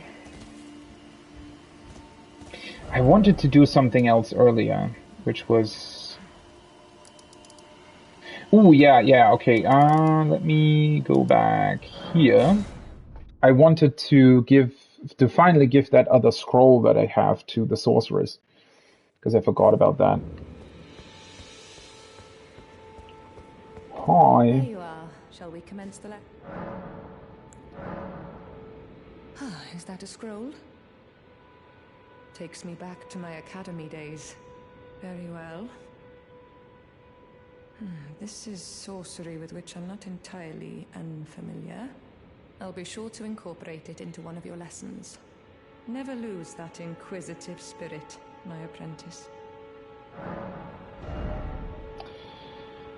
Okay. What's the new stuff that we got?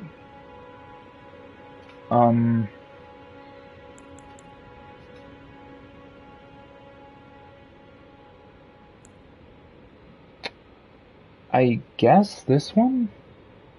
Fires larger magic projectile from glintstone. I wonder if this is actually pretty good. I mean, these are homing missiles, right? But maybe this deals more damage? Your appetite for learning, you make me proud. You What? wish to very well. Ah, fuck, I should have... No, whatever. Well, the problem is... I need 600 more runes.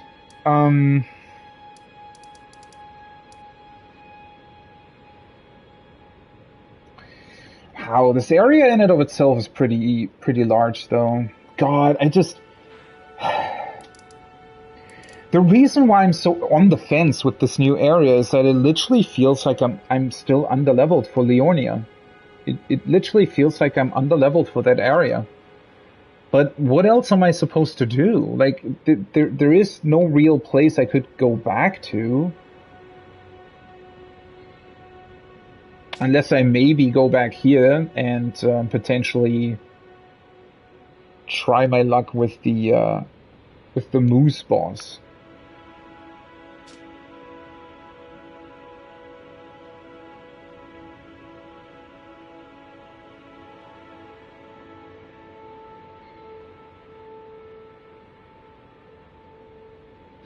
Well, I mean, I can just sort of tank my way through this whole thing.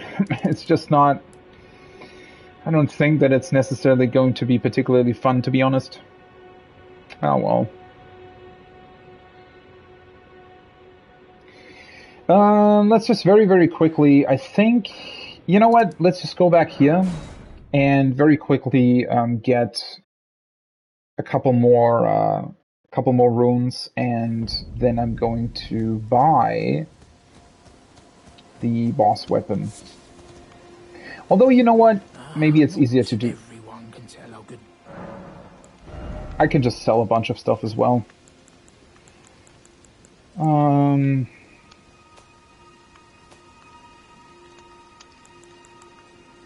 Let's see, I need, what, 2,000, right? So let's sell, I don't know, 50 of these.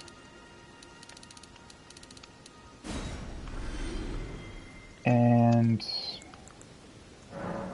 3 of these then. Oh, no, 4. Right. And then let's go back to the round table holds and buy that thing, that dragon head.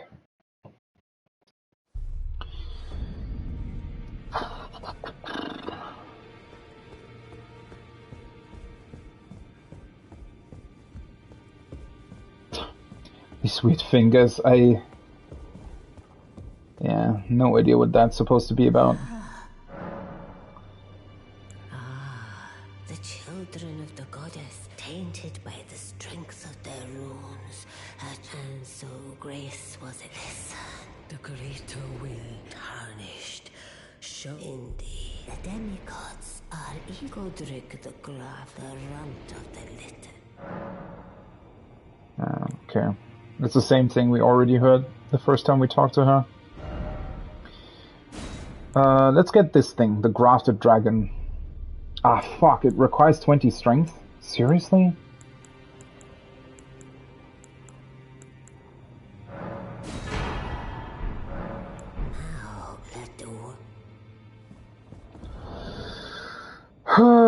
Well, that's unfortunate. I guess at some point I have to level...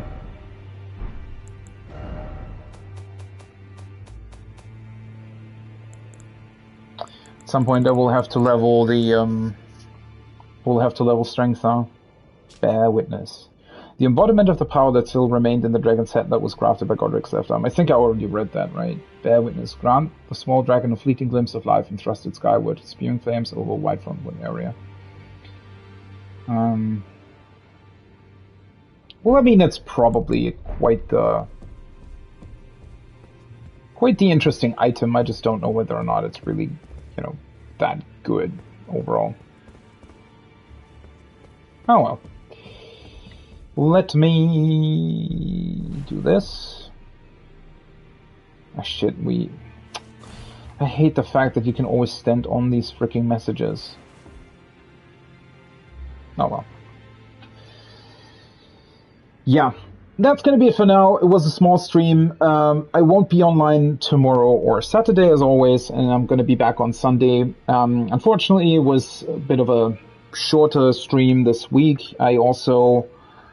I'm honestly, at this point, you know, if I'm going to be completely honest, I'm struggling with with Elden Ring a little bit. It just seems like there's so many stuff that is just straight up unfun about this game. There's a lot of stuff that is not as interesting as it should be.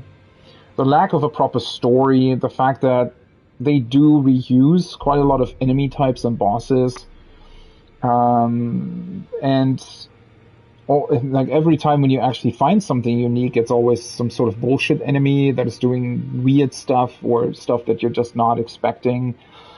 To the point where, yeah, I mean, look at that weird enemy that we fought, right? That could have been a very, very cool and awesome boss fight, but I mean, I didn't even sort of quote unquote cheese it on purpose. That's not necessarily what I wanted to do, but you jump up like one sort of not even 2-meter high platform and it trivializes the fight for some reason because the AI is suddenly completely confused and can't hit you anymore, apparently. Yeah. I mean, what am I supposed to make of that, right? Those are not things that I'm necessarily planning. It's happening that way because the game's so awkward in a lot of ways. And at this point, I'm really, really struggling to find engagements in this game. So the thing that's still interesting to me, I still want to see what else the game has to offer. I still want to see the other regions. I want to see, sort of everything and I want to play through it, right? I don't want to give up on it. But yeah, my sort of fun level is certainly not as high as I wish it would be. And to some degree, that's also because I do feel somewhat underleveled because of the HP pools of the enemies, right? It's just not that fun fighting enemies when one of your attacks is literally like when you need 25 attacks or something to kill 1 out of 5 trolls in one particular dungeon, right? Especially considering that their attacks are quite frequent and, you need to dodge them. And so your attacking chances are actually not that often, making the encounters just awkwardly long. Yeah.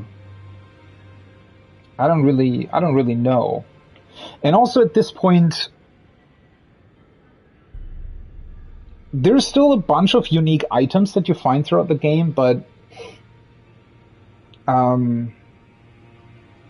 the whole being underleveled issue is kind of extending itself towards the items as well, right? Because you want to use your runes to level up, but at the same time,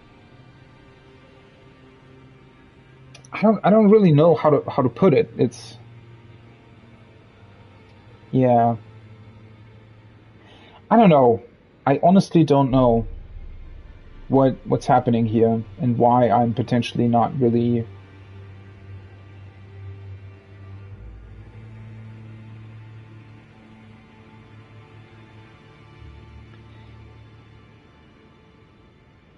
Maybe it's also just because I do like Bloodborne's and Sekiro's fighting style a lot more. That's obviously a subjective thing, right? A lot of people, I think, also prefer the Dark Souls style. Sort of the more, I don't know, it's just a bit slower combat, I guess, right?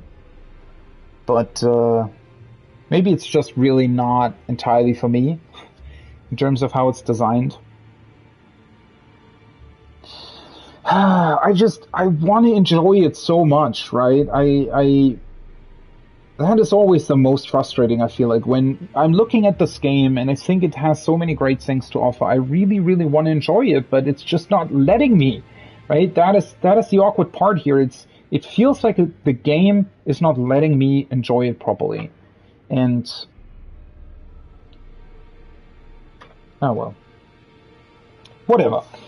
We'll find joy in it at some point, I'm sure. At least I hope.